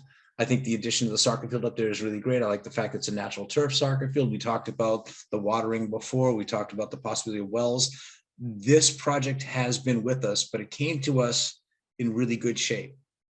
So we were able to actually get to the details of it. So with that being said, if the board is comfortable, I'd accept the motion. I just have, Actually, Go Mr. ahead. Chair, I would like to share the screen where I can Perfect. show what I have written. Actually, Okay. this might expedite things here. Thank you. I just have to scroll down here. I got to push you all off the screen. Excuse me, Pauline, your hand is still up. Do you have something else you'd like to add? Sorry, no, not at all. Okay, I just don't want to, if you could put your hand down, or that's fine Let too. me see if I can figure out how to do that. Same place. Thank you. Yeah, but it's not going anywhere. Oh, there we go. Thank All you right. very much. All right, No, what thank it you. is Sorry. when someone puts their hand up, it rearranges my screen. No, I'm sorry. No, it's not your fault. It's just, I just wanted to make, so I can now actually see what's on the screen. Thank you. Go ahead. You're welcome. Okay, Mr. Chair, if I may read the findings and conditions, if the board is ready. The planning board finds that the site plan for the athletic field complex at the Ayer Shirley Regional High School, as to be revised per discussion and agreement at the December 14, 2021 meeting of the Ayer Planning Board, meets the site plan approval criteria of section 3.54 of the Ayer zoning bylaw. So that's basically saying that this meets the standards and that we will be, there are a few little, as we just heard, minor findings, or minor things that have to be worked out regarding the water lines, etc., but they can be worked out. Then secondly, planning board votes to approve the site plan, including that required under section 9.6, land clearing and grading for the athletic field complex at the Ayer Shirley Regional High School, subject to the general conditions of approval and special condition as described below. Before any building permits are issued for the athletic field project at the Ayer Shirley Regional High School, a final plan set reflecting the resolution of all concerns of the Ayer Planning Board, DPW, and other departments shall be provided to the Ayer Planning Department. So that's all I can think of. And for the stormwater permit, planning board votes to approve the major stormwater permit for the athletic field complex at the Ayer Shirley Regional High School. Thank you. I'm going to ask a quick question, and I just don't recall. Is there any operation and maintenance plan that needs to be in place for the stormwater work? Yes, an O&M plan was submitted. Thought so. I just don't have it. As I said, I'm in my satellite office tonight, Mark, so I don't have everything at my fingertips. Thank you. Okay. Mr. Chair. Yes, Mr. Diskin. So I'm pretty good with most of this, but Mark, do we need to refer to anywhere in the very first finding that The list of documents that were submitted. So, kind of refer to the fact that the approval is in compliance with the documents submitted. And that our decision would list, I guess our decision would list the documents. That's Oh, what I'm- yes, it does. We always prepare a notice of decision. Heather prepares that where we list the plan sets, any date changes or any amendments to the plan sets. It's a full list of all that. Right. I This was is, this is only what comes at the bottom, basically. Yeah, okay. Yeah. Okay. Yeah. Clarifying that. And just to follow up on another, I think this is so different because we do have, Mark Wetzel on the team that's been submitting the drawings and approving the drawings before they came from us. So we've got the assistance of professional engineers on the team that brought the project to us that are just paid consultants, but are actually paid by the town. So we have our own town involved deeply in the process, and that probably added to the quality of the plans that we've received. So there's more going on here way more going on here than a typical site plan approval that we get as far as the drawings are concerned and the oversight before it got to us. Yep. The simple fact that it's got to go out to bid, it's actually a very complete package. Right. Okay. It's not an individual bringing us something that he's going to build, and decisions would have to be made on site. So, okay. Do we have a motion, Mr. Krantz? We should take these one at a time, correct? The Yeah. site plan review? Mhm. So I'd like to make a motion that we accept the findings that have been read into the record by our town planner, and that we approve the site plan for 141 Washington Street, Ayer Shirley Regional High School Athletic Field Project. Thank you. Do we have a second? Seconded. Thank you, Ms. Murray, for seconding that. Any further discussion from members of the board? Hearing none. Ms. Murray, how do you vote? Yes. Mr. Krantz, Aye. Mr. King, Aye. Mr. Diskin, Yes. and chair votes aye. It's unanimously passed. Let's do the Yep. stormwater, then we'll close things up. I'd like to make a motion that we approve the major stormwater permit for the athletic field complex at the Ayer Shirley Regional High School Athletic Field Project. Seconded. Thank you for the second, Ms. Murray. Thank you for the motion, Mr. Krantz. Any further discussion from the members of the board? Hearing none. Mr. King, how do you vote? Aye. Mr. Diskin, Yes. Mr. Krantz, Aye. Ms. Murray, Yes. chair votes aye. So that would be unanimous also. I now need motions to close this out. Like to make, Mr. Chair, I'm sorry. Yes, Mr. King. did we get anywhere on a site visit or not? I think it's open for us to go and look at if we'd like with a set of plans. Okay. And the reason being, I'm kind of reading the tea leaves here. If we go to a site visit, we have to meet at the end of the month in order to approve everything. Oh, yes. Okay. So, sorry, guys. You may not get to see my smiling face on the 28th of December, okay? And again, we would meet if that was right for the project, but we've been on this property many, many, many times. Right. Oh, yeah, I was just No, walking it, not to hold up the review, just to see and understand where this is going to be. That's all. no, okay, thank you. Let's close them, Mr. Krantz. I'd like to make a motion that we close the public hearing for the site plan review for 141 Washington Street, Ayer Shirley High School Athletic Field Project. Seconded. Moved by Mr. Krantz, seconded by Ms. Murray. Any discussion? Hearing none. Mr. Diskin, how do you vote? Yes. Mr. King, Aye. Mr. Krantz, Aye. Ms. Murray, Yes. chair votes aye. I'd like to make a motion that we close the public hearing for the stormwater management permit for 141 Washington Street, Ayer Shirley Regional High School. Seconded. Thank you for the second, Ms. Murray, and thank you for the motion, Mr. Krantz. Any discussion? Mr. Diskin, how do you vote? Aye. Mr. King, Aye. Ms. Murray, Yes. Mr. Krantz, Aye. chair votes aye. Thank you all for all the hard work, guys. And Megan Donahue didn't get to speak, but thank you very much, Megan, also. You're welcome. Thanks, everyone. Have a great And night. thanks, Megan. Thank you very much, Jonathan. Appreciate all the hard work. Have a good night. Thank you. Have a great holiday, everybody, if you haven't already celebrated. Great. Great, thank you very much. Okay, next on our list. Just checking the time. Mr. Krantz, how you feeling on the motions to move I on feel the good. Stratton Hill? I think before I read the motions, can you just tell us where we stand with the letter that you got, et cetera? Just explain what's going on with Stratton Hill for the moment. We received the request not to resume the public hearing this evening, which was what was originally anticipated.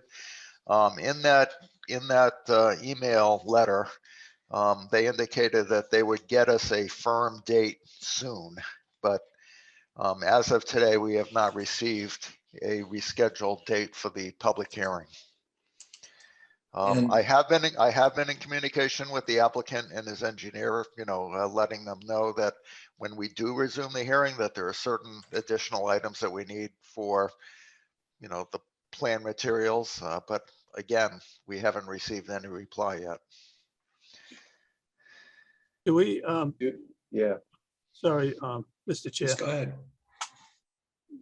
when we continue these hearings, are we gonna step into the traffic study discussion and the status of that? Yes, when we, resume. No, excuse me. Maybe this is the wrong time to ask it, but So I think Mr. Diskin's looking at it, if I may. We haven't decided to meet or not to meet at the end of the month. At this point, there's nothing that's going to make us meet that we made a decision on this evening. So we've spoken about the traffic study and the RFP that was put together, correct? right. And I think Mr. Diskin's question is, will there be an update about that this evening? Not this evening, no. Okay. Why? Why? Because I checked with one of the potential recipients of such, and he insisted that it is their best practice to receive the traffic study that was prepared by the applicant themselves before responding to such RFP. Okay, well, that's an update. That is more efficient. So, I was requesting of the applicant that if such traffic study that they have prepared is ready, that they would be willing to send it to who we'd like to have peer review it. But again, I have not received a reply to that. Okay. But as soon as they're ready, I'm ready to move on it. Okay, so basically the RFP that we've got then, I haven't read it recently, but we're gonna probably have to review the RFP we're gonna send out based on the fact that they're gonna start with a reviewing of the traffic study submitted by the applicant. I think the way, I think the scope our scope is very robust. Right. And I think that if there are items, what our peer review will catch is if there are items that were not addressed in the traffic study performed for the applicant, they will look at our list and see that that's the case, and they'll, take it away with that.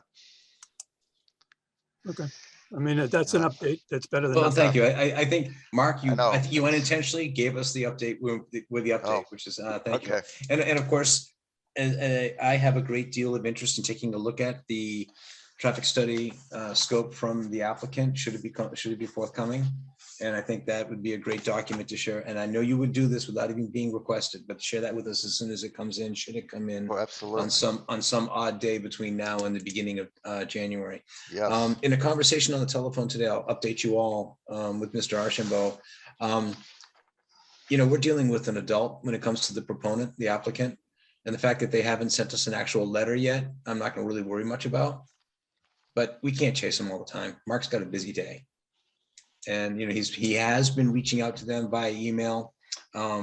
We've been in correspondence about that. So I am disappointed the applicant hasn't given us any more information at this point. But the last email we had was they were going to extend till the end of January for a decision, which covers the basis from a legal standpoint of where we are. And I'm pretty sure they're not going to jam us up and show up in the middle of January and say we need it by the end of the month. So we are where we are with this one, is all I will say to that. So with that, Any further discussion? Otherwise, let's do the continuation. Yes, Please, Mr. Mr. Chair, Krantz. when I Mhm. phrase to phrase these motions, should I just reference our next scheduled reference the next planning one, yeah. board meeting? Okay, good. Thank So you. I'd like to make a motion that we continue the public. I'm hearing- sorry, real quick, sorry, Jonathan, before you keep going. If we are going to continue these into the meeting on the 28th, then the board would need to meet on the 28th in order to continue them again. Yes, we understand that, Heather. So he was Okay. actually going to say the next meeting of the board, which we can Okay. assume is. Just making sure we have that clear. We're all looking for a night off, Heather. Okay, I'm just making sure we have the language clear. Thank you. Hey, guys, Heather's Okay. not asleep. So I just wanted to be clear that I didn't have to reference specifically January 11th, 2022. I just say next could. scheduled air planning board meeting. You could. You could be as general as the next schedule, the Okay. next air planning board meeting after the first of the year. Okay, so I'd like to make a motion. We continue the public hearing for the definitive subdivision of Wright Road, Stratton Hill to the next scheduled air planning board meeting in the new year. Seconded. Thank you, Ms. Marie. Thank you, Mr. Krantz. Any discussion? Yes. Here, go ahead, Mr. Diskin. So we need to pretty much have an assurance that we're going to receive an actual letter from the, not just an email communication regarding the number of days now that will be extended for the permit approval, from the applicant. So how do we get an assurance that we're going to get that? Oh, I will make sure. I mean, obviously, if we start, say we resume the public hearing at the first meeting in January that we have, we're not going to make a decision in 2 weeks. So No. they will obviously need to give us a good extension into the spring, most likely. And I will have to work that out with them. There's a And- We have a and- statutory requirement to act on drawings within a certain period of time. How do we control that math at this point in time? Is the talk even started ticking is my point. It did start ticking because we did have the first hearing. We did open it up. Right. We're covered with the extension letter that we received before to the end of January. So yes, we absolutely need a new letter before that. And if they are not willing to give us You just vote. due extension, then I think the planning board can deny the plan or something.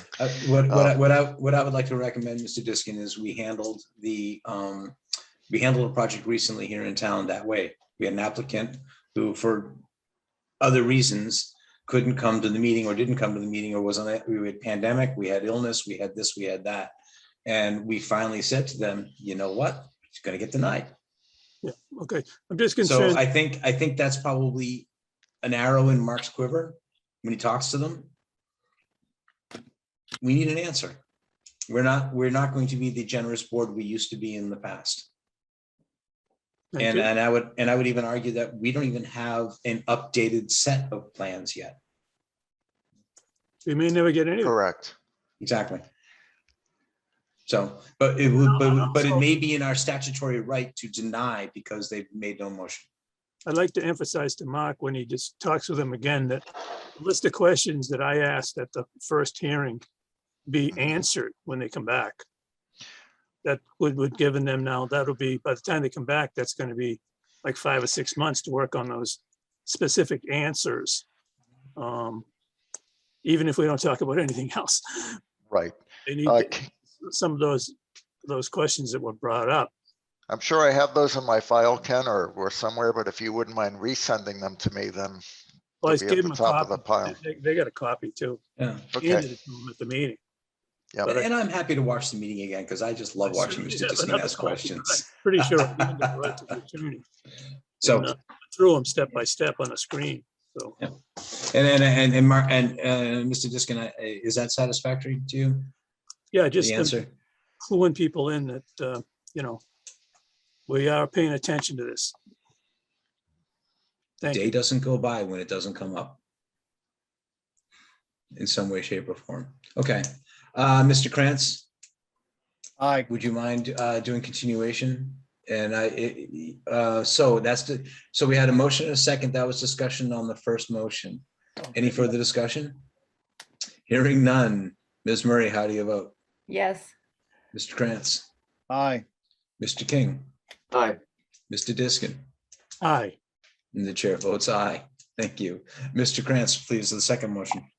I can make a motion. We continue the public hearing for the stormwater management permit, Wright Road, Stratton Hill, to our first scheduled meeting, in the new year. Second. Thank you, Mr. Diskin, for the second. Any further discussion on this motion? Okay, Mr. Diskin, how do you vote? Aye. Mr. King, Aye. Mr. Krantz, Aye. Ms. Murray, Yes. chair votes aye. And Mr. Krantz, I'd like to make a motion that we continue the site plan review, air zoning bylaw, section 9.6, land clearing and grading for Wright Road, Stratton Hill, at our next scheduled planning board meeting in the new year. thank you. Second. Seconded. Mr. Diskin beat you to the gate. Okay, Fortunately. moved and seconded. Any discussion? Hearing none. Ms. Murray, how do you vote? Yes. Mr. Krantz, Aye. Mr. King, Aye. Mr. Diskin, Aye. and the chair votes aye. Thank you very much. Next on our agenda is town planner update under announcements. What do you got for us, Mark?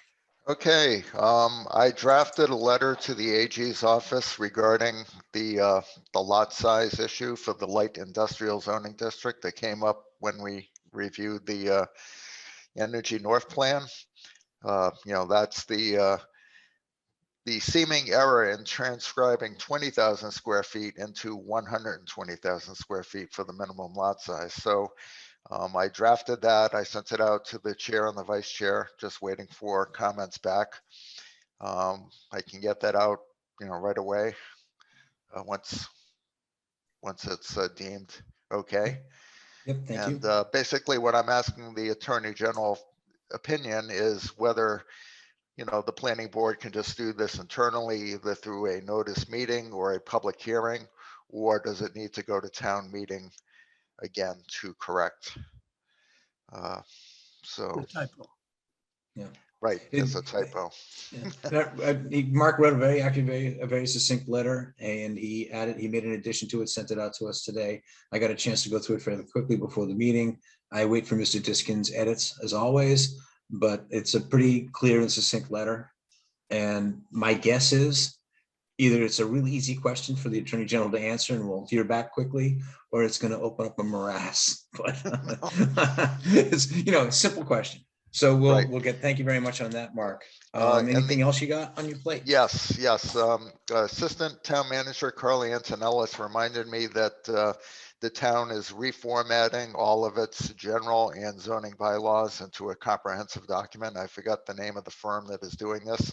But as part of that, she wants obviously updated versions of all of our regulatory documents, including the zoning map. And I checked, the Attorney General Office approved the West Main Street Form-Based Code District that was approved originally in October of 2019. The AG's approval letter came March 1st, 2021. So because we have that in hand now, at a future meeting, the planning board really just needs to vote to endorse the map. We don't have to hold the public hearing since the map was approved at the town meeting effectively, but that's something that, just as we did, if you might recall, right before the pandemic, there was a meeting where we signed the master map. Mhm. So that same thing will need to occur again at the next meeting. And I've asked Mark to go ahead and ask MRPC, the GIS department at MRPC, to send us an updated copy for signatures.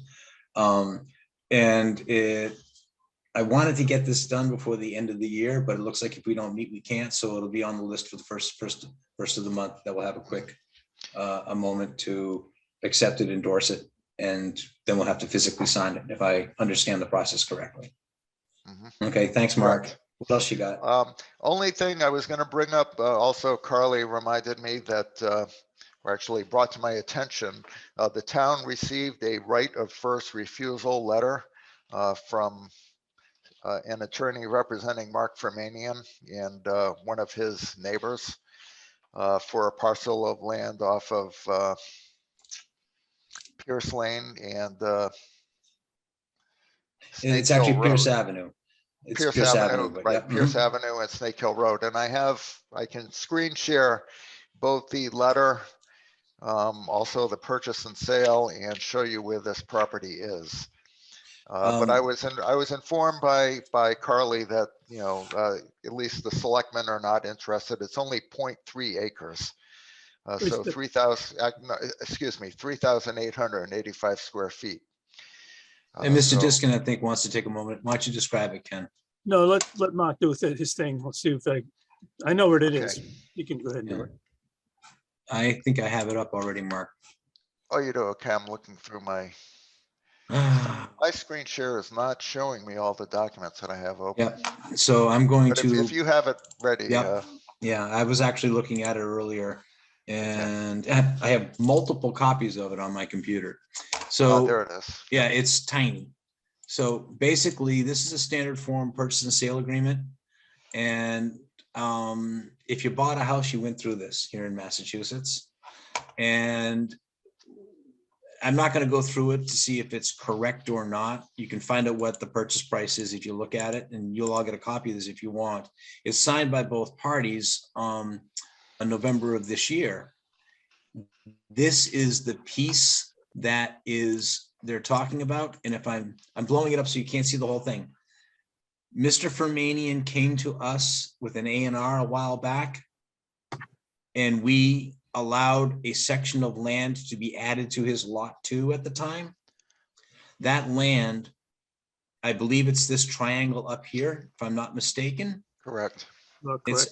It's the back portion of No, this okay, property that fronts on Pierce Avenue. No, it's not. It's the neighbor above it, Rogers. Oh, I'm sorry. It's from the neighbor above it this Yep. year, Right. and it's added on. And as an A&R, it's acceptable to the board. This property up here is held in Chapter 61, which is a way of holding land and not paying taxes on it at a level for, our homes or commercial or residential. You declare the land is going into agricultural use, you pay a lower tax rate on it. When a piece of land comes out of it, and I'm just touching the tops of the waves, guys, the lawyers can figure this out. They have to pay the back taxes on the land based on how long it was in 61 and what the taxes were. So it's 3,800 square feet, roughly 3,885, I think. And Mr. Fermanian also, when a piece of property comes out of Chapter 61 or 61A, I'm not sure exactly which one this is, the town gets a right of first refusal on purchasing it. The law states that. So he's asking, does the town want it? Is that a pretty fair description? Yes. Yes. Okay. Ultimately, what's going to happen is we're now being made aware of it. Anybody have a dying need for the town to go after and purchase this piece of property? The neighbors might. We can't speak on behalf of the neighbors. We can only speak on behalf of the town is making the planning board aware of this request. Okay. It's now getting the light of day.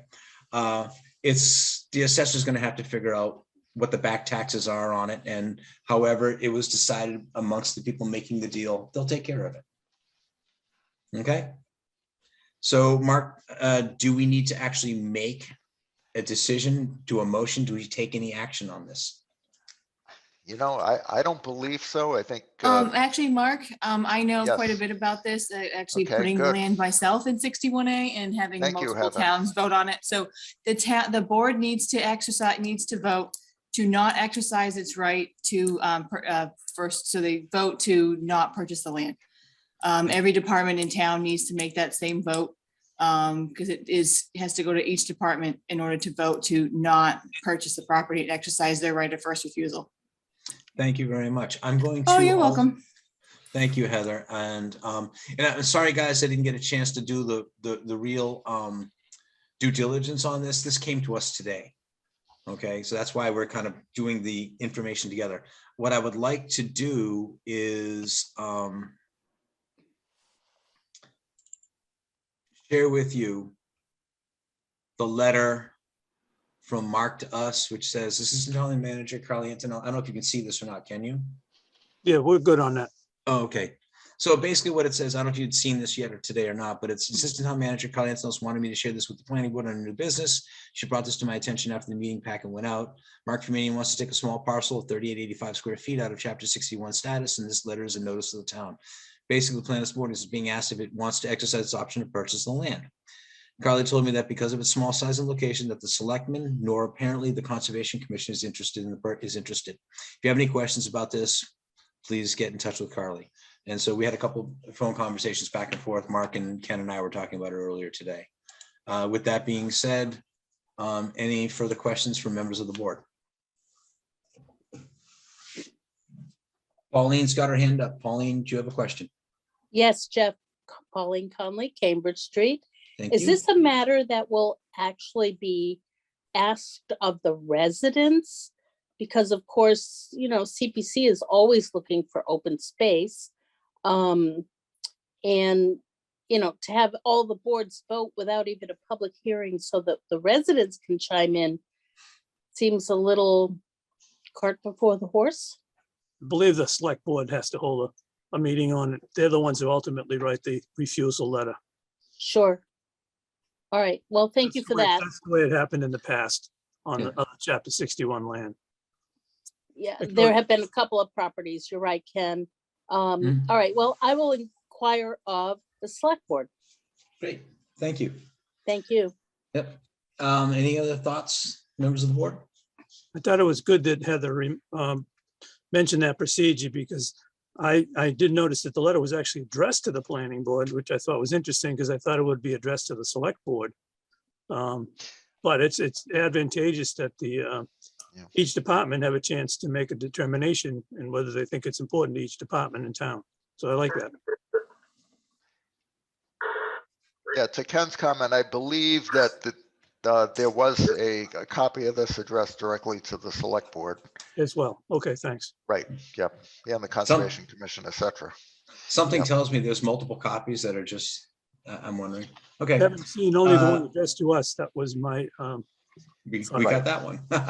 Okay, make a motion that we inform the Board of Selectmen that the planning board is not interested in the purchase of this piece of property. So moved. Thank you, Mr. Krantz. Do we have a second? Seconded. Thank you, Ms. Murray. Any further discussion? Ms. Murray, how do you vote? Yes. Mr. Krantz, Aye. Mr. King, Aye. Mr. Diskin. aye. Chair votes aye. Pass unanimously. Thank you. What else you got, Mark? That is it for this evening. Okay. Anybody have anything for old business or new business? I got a couple things I want to. You want to do the meeting minutes? Well, he was going to do all business first. I went right past it. Thank you very much, Jonathan. Go. Yeah, I'd like to make a motion that we approve the meeting minutes as revised and distributed for November 9th, 2021. Second. Thank you for the second, Mr. Diskin. He beat you to the drop this time. Moved and seconded. I think I surprised Mr. Krantz on this one by looking at it right when I got the minutes. Any further discussion? Hearing none, Mr. Diskin, how do you vote? Aye. Mr. King, Aye. Ms. Murray, Yes. Mr. Krantz? Aye. Chair votes aye. Thank you very much, everybody. Okay, sorry to jump over that. Okay, old business. Anybody got anything making them Did you want stay to up at night? the projects in town? Jeff, you talked about that. Yeah, that's what I was gonna suggest. So one of the things that we haven't done is kind of do a quick update status on what's going on in town. And I'm also gonna take 30 seconds and say, I wanted to meet at the end of the year because I wanted to do a year in review. I'm more than happy to do a year in review for what the planning board's done this year in January. But because our December 28th meeting looked like a light meeting, we could fill the time. As a matter of fact, if you get a chance to watch the selectmen's meeting, the last selectmen's meeting, Mr. Pompriand, during his town manager's report, did a really nice update on what's been going on in town. There's a lot. We've done a lot. And I think it's important that we take a moment and talk it through. Okay. So I'm going to push that back off. But hand in glove with that is there's a lot going on in town. And I think it's nice that we kind of get an update. And we've said to Mark in the past, could you please give us an update on the projects? But to be honest with you, between Mr. Diskin, Mr. Krantz, and myself, and I'm sure you, and I know Nathan's watching the thing over at Catania every single day, we can do that without putting one more burden on Mr. Archambault's shoulders. So informally, and we'll see how it goes, I've got some input on a couple of the projects. Mr. Diskin can give us a quick update on what's going on next to him on Ayer Solar 2. And just a quick 1 or 2 minute discussion of what's happening. Mr. Diskin, you want to do Ayer Solar 2? Okay, so just for Ayer Solar 2, first, I do recommend that any member of the planning board should do a site walk and see the status of the project, so then you can turn it in your mind from drawings to what really happens in the real world in this particular case, which may or may not be construction practices that people are familiar with. So let me just leave it that way. And you can obviously park at my driveway if you want to do any of that. So, but the status of the project is that everything has been cleared. All the trees have been cleared on the project. The roadway has not been roughed in at all. It's simply driving over the grade that's currently there with a machine. They only have one machine on the job, a big excavator. But their status primarily, most of the time they're spending right now is in the lowest point where the stream goes, and installation of the culvert system, which is a fairly complicated little system, but 2 large footings loaded with reinforcing steel holding a aluminum curved culvert, 35 feet long, 11 feet wide. And today they're actually putting on the sidewalls of that and installing stone and material around the edges. So most of their focus right now is right around the stream area. And depending on the weather, they'll either get a little more done or they'll get stopped, you know, in the winter if it gets snow or ice, something like that. So everything is clear. It's wide open. You can see what it looks like to have all these trees down. All the trees are stockpiled on the job at the moment because they have no ability to get heavy equipment in to haul them out until they get this area of the culvert complete. So that's it. Yeah, thank you. Actually, I've had a great opportunity to go up there and stand a couple times and walk around Mr. Diskin and take a look at the project. They're doing some pretty amazing stuff up there. And the first thing they're going to do is test the new culvert with the heavy equipment, taking everything off the property. They'll find out real fast. They had the excavator on top of it today. Good, good. That means that's going to work because I didn't see it land in the brook. It's going to work. Well, it held its breath as it went over. Okay. I drove past a couple of other projects going on in town right now. I drove through Curly Circle, and currently it looks to me like I forgot what is it, 12 or 13 buildings up with 2 foundations in place. If you hadn't had a chance to drive through Curly Circle, go through at the end of the day when it's not real busy, because it is a fairly compact little neighborhood. When we walked around, it looked pretty good. There's a lot going on over there. There really is. I've heard through the grapevine that, and I'm not going to put them really on the spot, but our building inspector is quite happy with the quality of work that's being done over there, and it looks good. There hasn't been a whole lot of problems over there. So as you get a chance, I also had an opportunity to speak with a neighbor.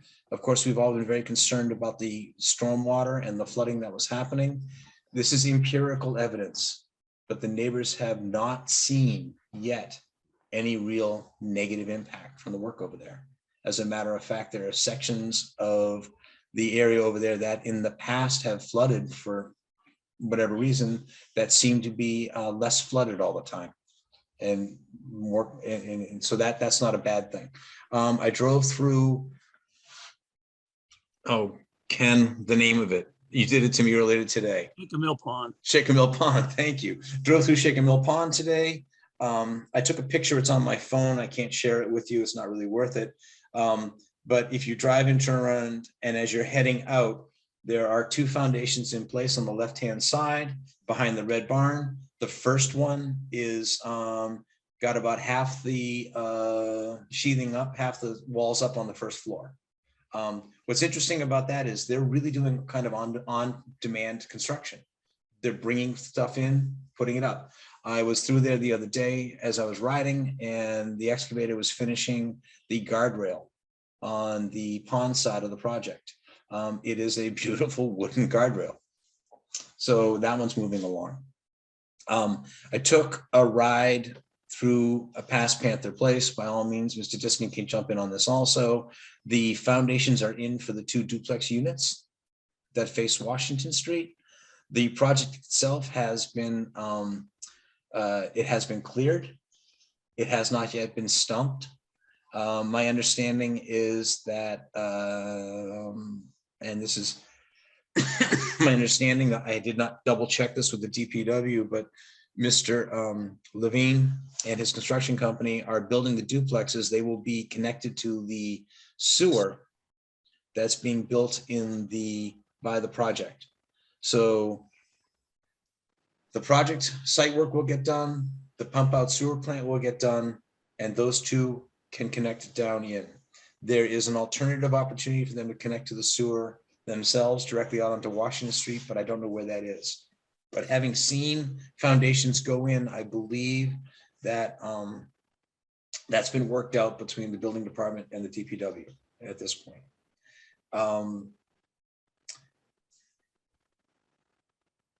I'm going to ask Mr. King to talk about Catania if you can, if you have anything to say about Catania. It's all buried now. You missed it. Yeah, you missed something cool if you didn't go. Yeah. No, it's really moving along. They have their foundation, steel. I saw there was steel there arriving this morning. That's gonna, they're gonna put that building up fast. It's the design of those, but it's a Butler style building. They're designed to go up really, really quickly. I was actually really impressed by the concrete work that was done in the back. The standing concrete walls on the back of the property that extend out towards the Nasoya and the Nasoya wastewater system. It's pretty amazing what they've done over there. Thank you very much.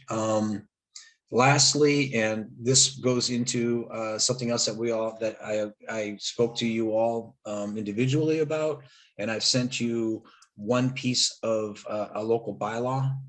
And of course, Mr. Diskin read it very quickly and called me on the phone. He said, "This is what this is about." And I sent you the bylaw because we're seeing communities do this.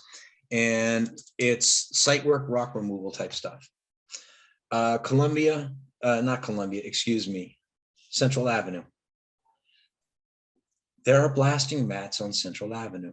There's been a drill there, a rock drill there, pretty much for a week to 10 days. The neighbors are very concerned about it. And we've heard a lot about rock removal. It's disruptive. And so I think the way I explained it to you all, and I want to say it here, is we've come to the point where our bylaws, our OSRD, and the approval process that we go through includes conservation. It includes wetlands. And as we look at what we've got going forward here in town, this developable land, is we've got a lot of steep slope ledge. And so I think it's probably appropriate that we take on the task of coming up with a way, and I don't know, and talking to Mr. Diskin, if it needs to be a regulation or an amendment to the bylaw or a freestanding bylaw like the town that I sent it off to you guys about, and that is when a neighbor's life is disrupted through site preparation, we all put our hands up and say, yeah, it's blasting. That's what they do. The technology's changed. And if you take a look at the zoning bylaw, quality of life is actually something that we're not responsible for, but something that we need to include in the thinking about approval and site work. Excuse me for a moment. I caught Mr. Eaton's frog. So I send that out to you, and I'm hoping that we can put together a robust conversation around site work and rock removal here in town. And I talked to all of you individually today, and as always, you all had really good points to put together. They go from, this is a great idea, we need to try and figure out what it means for us, to we also need to figure out who needs to be involved in the conversation Right. about rock removal. And the answer is we need to involve the town of Ayer. We've got public safety. I mean, now when you have to bring in somebody to remove rock without chipping or drilling, it's the fire department. Doesn't mean that's the wrong place, but do you put it on the shoulders of the chief, who gets to make the decision because the way they're going to do it is safe, that it disrupts everyone's life in the area.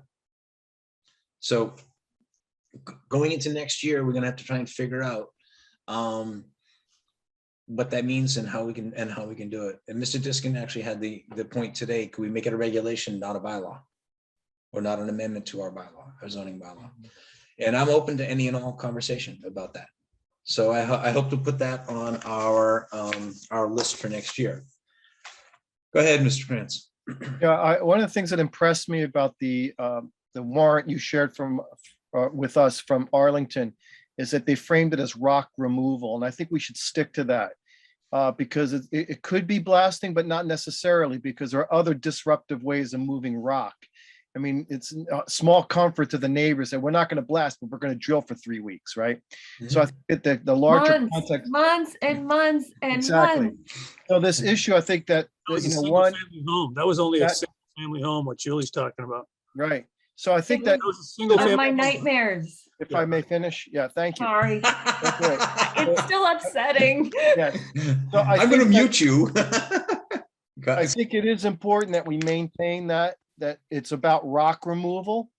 And I also think, you know, the way I look at it is, look, let's consider what's available for development in Ayer. And as you know, we've all said before, it's like everything left has either wetlands or ledge, pretty much, or both of them. And we've got the wetlands pretty well covered now. We've done a good job. And I think we need to bring our rock removal to a similar standard, because we're going to see a lot of ledge coming forward. No, thank you, Mr. Krantz. And then in the conversation about it, we talked about, you know, the different technologies for it. Mr. Diston's got a point on how was it handled over at Shaken Mill Pond. Yep. So, but the fact of the matter is, I guess we all are aware of the fact that the same conversation over and over again, we're going to run into bad soil conditions. The thing that was nice about a regulation is going back to the set of drawings that we received for the high school project. I don't know how many people read the geotechnical report there. It was very, very lengthy, and I scanned it. 56 pages, it was crazy. But the point is that that's the requirement when you do the project right. A lot of drilling, a lot of soil exploration. And that's the part that we have a chance to control if it comes before this board. But I think the little issue in Arlington, having come from Arlington, there's no more site plan subdivision in Arlington. It's all individual lots.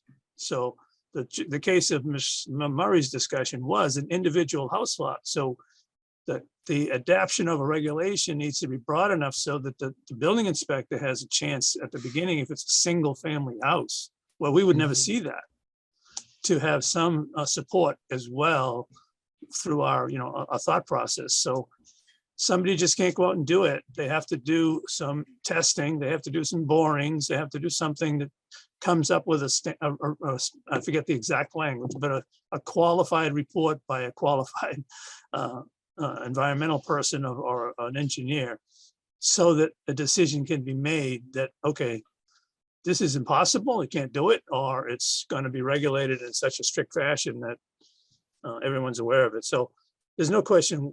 I'm so happy that this is being brought up, because it's kind of interesting that the void that this has right now, it's really a total void that's that's there.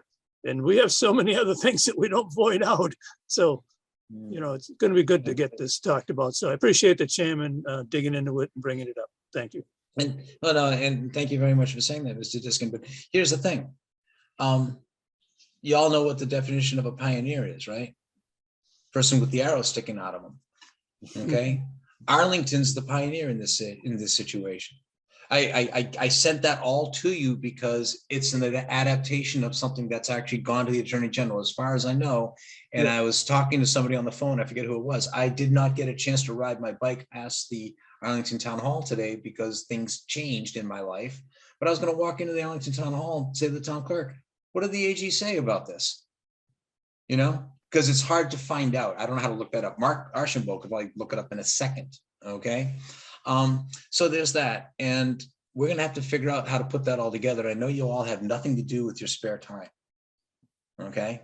So, and by the way, I was being a little facetious earlier when I said to Mr. Eden that there's a lot of cross-board pollination on this board. Yeah, we sit on a lot of different boards here in town, individually and collectively. So anyway, other towns in the Commonwealth have, excuse me, Mr. Krantz, other towns in the Commonwealth have taken the first steps. It makes it easier for us to take the steps we need to take. Mr. Krantz. Yeah, I'd like to say that on top of this, remember earlier you asked us what we'd like to be educated about?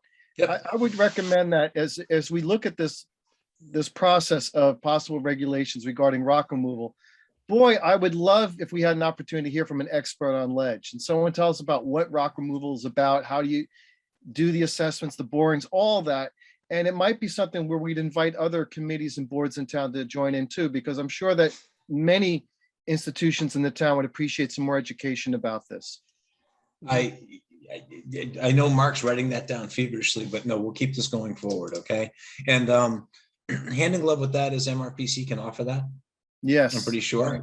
One thing, the other side of the coin is I'd like to speak to people in Arlington and I'll reach out. And Mr. Diskin may know some people out there. I still have a great many friends who I consider friends in Arlington. It's the time of year when I see them over the holidays, and I might just start asking around who might know whom in order to speak to them. With that said, there's something else that's been kind of tugging at my tugging at me. Over the last 4 or 5 years, as the amount of land in town that is available has become more and more and more important, or more of a discussion point. As I said earlier, conservation got MRPC to do a inventory of a great portion of the lands here in town and went through a categorization process. There's also land in town that other groups in town know about. I don't think it's important that we know everything about all the land in town. However, recently a situation came up where it's brought to the town that a piece of property was available, and would the town consider purchasing it through CPC funds? And whether that's the appropriate path to take or not, all of a sudden I was thinking about it this way. Well, we have a land use committee and the chairman is Mark Archambault. And Mark Archambault and the group of people here in town, fire, police, DPW, building, all look upon property one way. And we have an affordable housing need here in town. Are some of the pieces of property really appropriate for affordable housing? Okay, so I would ask that Mark think about including somebody from, and I know Alan Minoyan from his office is there, Alicia Hersey. So we're looking at a possible project out on Fitchburg Road, but there's other pieces of property.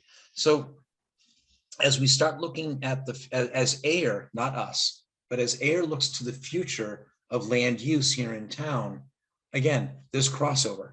And we all have needs, wants, desires, or wishes for what's going on.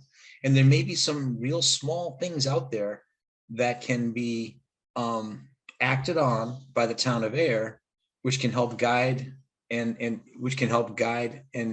be beneficial to a lot of different parts of town.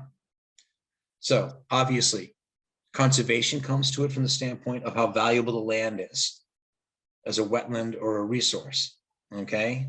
When you think about affordable housing, you think about how valuable the land is and where is it situated how is it situated to resources that are necessary? Okay. I don't know what all the criteria are, but I would love to be in a discussion or to enlarge the discussion just a little bit. So we all as a community have kind of a view on where to go forward should something pop up. And really what happened is the opportunity for this parcel of land came up, and though it may or may not be a good buy for the town for whatever reason, I don't think there was a process in place for the town to figure it out. And I think the planning board may be able to participate in that. And I don't know where it's going, honestly. Okay, but here we are having a meeting the other night, and we've got Mr. Mapper up, and we're talking about different parcels of land. It's not clear which ones are in play or being offered, but there's pieces of property in this town that are owned by the town or owned by individuals that may not ever be buildable because of the way they are. They're landlocked or whatever. And it might be appropriate to, hey, wait a minute. If this got put together with that, could we create something above it that's a benefit to the whole community? So I just put, go ahead, Mr. Diskin. Yeah.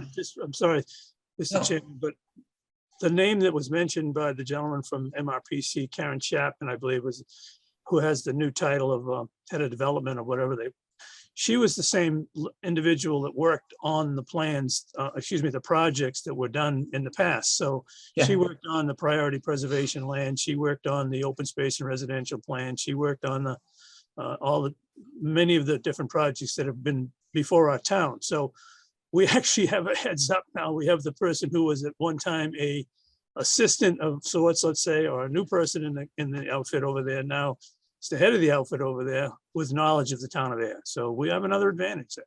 Yeah, and with the board's approval or not, I'm going to reach out to the chair of the Conservation Commission in the next couple of weeks and say, hey, we're thinking about this. Yeah, We're married when it comes to OSRD, but that doesn't need to be the only point of contact for us. And so I think that will help us with the rock removal, honestly.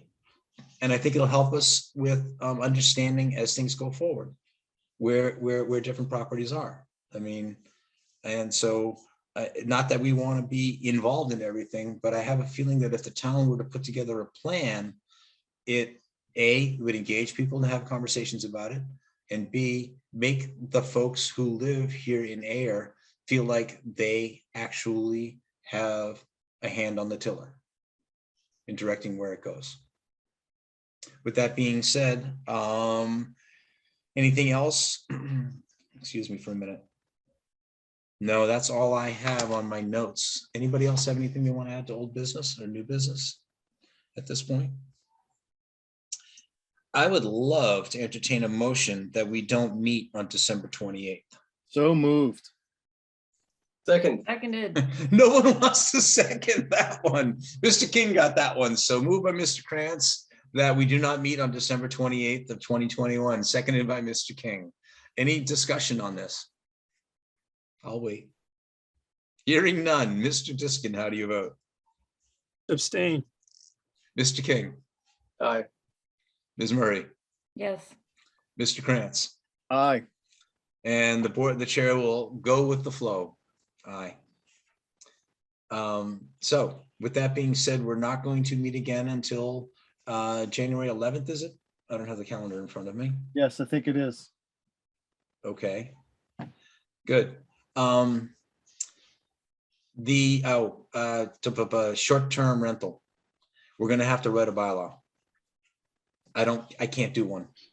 So that might be an MRPC request when they were talking tonight about that kind of stuff.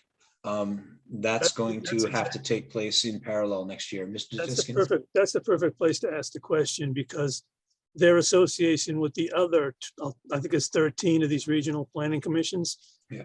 Their contact with the other 12 could potentially pop up a bylaw that's been done somewhere else. So that's probably the perfect place to start. Absolutely it is. And I wasn't being, I am working with MAPC and MRPC on the cycling stuff I do. So we've actually, I think there's 13 communities now involved in that across straddling the line between MRPC and MAPC. And we've been to the boards of selectmen, so the select boards in almost all of those towns now with a presentation. And it's interesting, we got the question, who are you? It's called Energy, Neshoba Regional Greenway.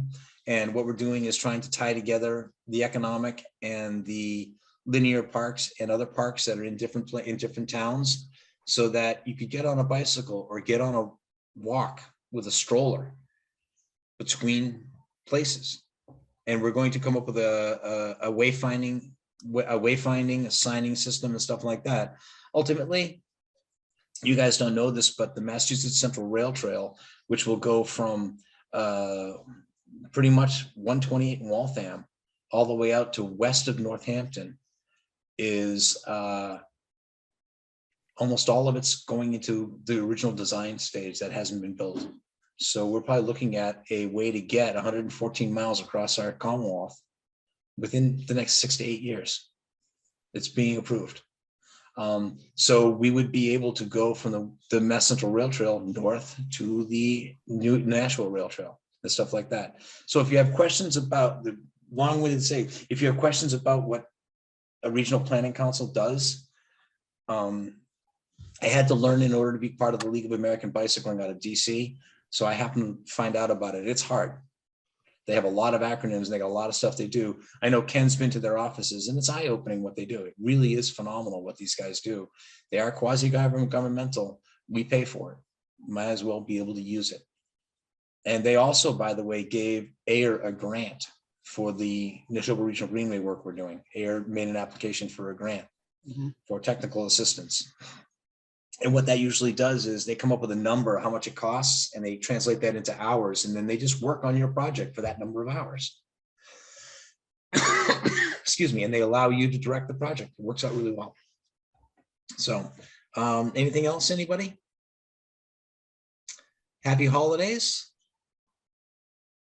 Oh, I'm sorry, one last thing, and this is just, I should have written it down.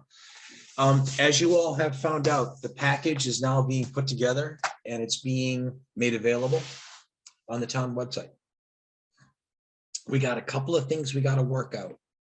And one of them is when an applicant makes an application to us, they have to submit checks. Copies of the checks need to be put in the package. We can't do that. You just can't take someone's check and put it in a document. So there will be sections of the packages that need to be redacted for legal reasons going forward. But the intention is to build the packages and make them available like they did. So if you are forwarding emails to a email service, like if your town email auto forwards to a Gmail or something like that, the package won't make it because it's too big. So if you're going to have to log in. Let us. I've asked to be able to auto forward. I can show you how to do it. It does? Is that a new? But Whatever. No, it will auto forward the email. But if the package is large, I don't think it will go. I'll stay. So here's the thing. You're going to have to log into your town email account because it's not limited by 10, 20 or whatever megabytes. The last package was 38 meg or 35 meg. And you have to be able to go to the website to get it. Okay, and there's going to be some bumps in the road because of that, but that's basically how the select board does it. And I guess the planning board is the next organization here in town who gets that opportunity. So Gets the opportunity to have their packages be available. And so what happened is, in order to get the package available, Heather and Mark had to really stress getting it done last Thursday. Mr. Eaton and Mr. Krantz and I'm the bad guy here. I was in a meeting Monday night and I realized I hadn't followed up with Jonathan about getting in touch with Glenn and making sure it worked. And by the time I informed Mark Archambault about it, the package had been sent, had been put together and sent. But if you think about it, there's 200 and some odd pages in that package that have to be brought together. And that takes time for Heather to do that. And then she's got to go through and redact certain parts or put draft on certain things. So it's it's another step in her day that she has to get done. And with all the activity happening in town, Devon's Crest is now putting through building permits. And so she's got a lot on her plate every single day. So if you're having difficulty with the package, give me a call. I'll make sure you get it. Paper copies remain available in Heather's office for plans and stuff if you want them. Okay. Sarah, you got a question? You're on mute. No, I don't. Thank you for your efforts. No, I saw your camera turn on, so I was assuming you might have wanted to say something. Okay. No, thank you. No worries. Okay, any other, that's a logistical thing. If we get bumps, there'll be bumps, but we'll work it through, okay? So Mark, Anything else? Go ahead, Ken. you'll draft a decision for the high school field, so we'll sign that in January. That'd be the idea. The public, I've already received from the incredibly efficient Miss Heather, the planning board stormwater management permit and site plan applications. I haven't read it yet. Jeff, I sent you the public hearing notice. Oh, that's just a public in case you hearing guys wanted to notice. see Never that. mind. I will Like I said, yeah, I didn't have read to it have yet. Yeah, I have to have the decision done 2 weeks. within 14 days, so I'll have it done. And it shouldn't be too hard. It's pretty easy. Heather, We'll just let us know. Yeah, go ahead, Ken. Sorry. Even though we won't have a meeting, we'll get notified and you can go down and sign it. But we can get a draft to look at.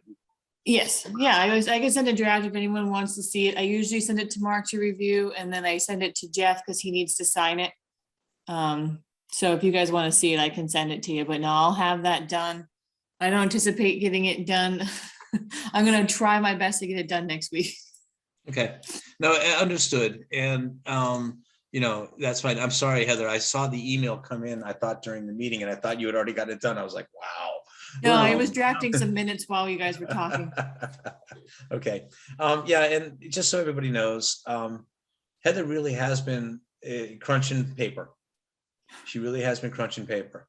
If you get a chance to watch the last select meeting, like I said, it's a great meeting to watch. But if you just listen to Mr. Pomprion's conversation about what's been going on, and he's thinking of, and there is a proposal before the select board that will go to the town if they agree to it, to add staff in certain departments downtown. And the numbers are eye-opening for what people are doing. So that's really where that stands. And it'd take about 10 to 15 minutes to watch Mr. Pomprion's presentation. And it's 20-minute phone conversation with me, or watching 15 minutes on the TV set or on the screen. And with nothing else, I want to wish you all a happy holiday and a safe and happy you holiday. too, everybody. Happy holidays, everybody. And I hope we get snow In the mountains. Yeah. Goodbye, all. Thank you, All right. Cindy. Yeah, good night. We need to adjourn. Motion Everyone to needs Oh, we adjourn? need an Yeah, adjournment. motion There you to go. adjourn. Motion to Somebody adjourn. So Thank you, moved, Mr. seconded. I don't know what we say. Cranston. Motion seconded. Mr. Krantz, Aye. how do you vote? Aye. Mr. King, Aye. Ms. Murray, Yes. Mr. Diskin, Aye. and the chair will just go with the flow once again this evening. We're adjourned. Good night, It's everybody. unanimous. All right.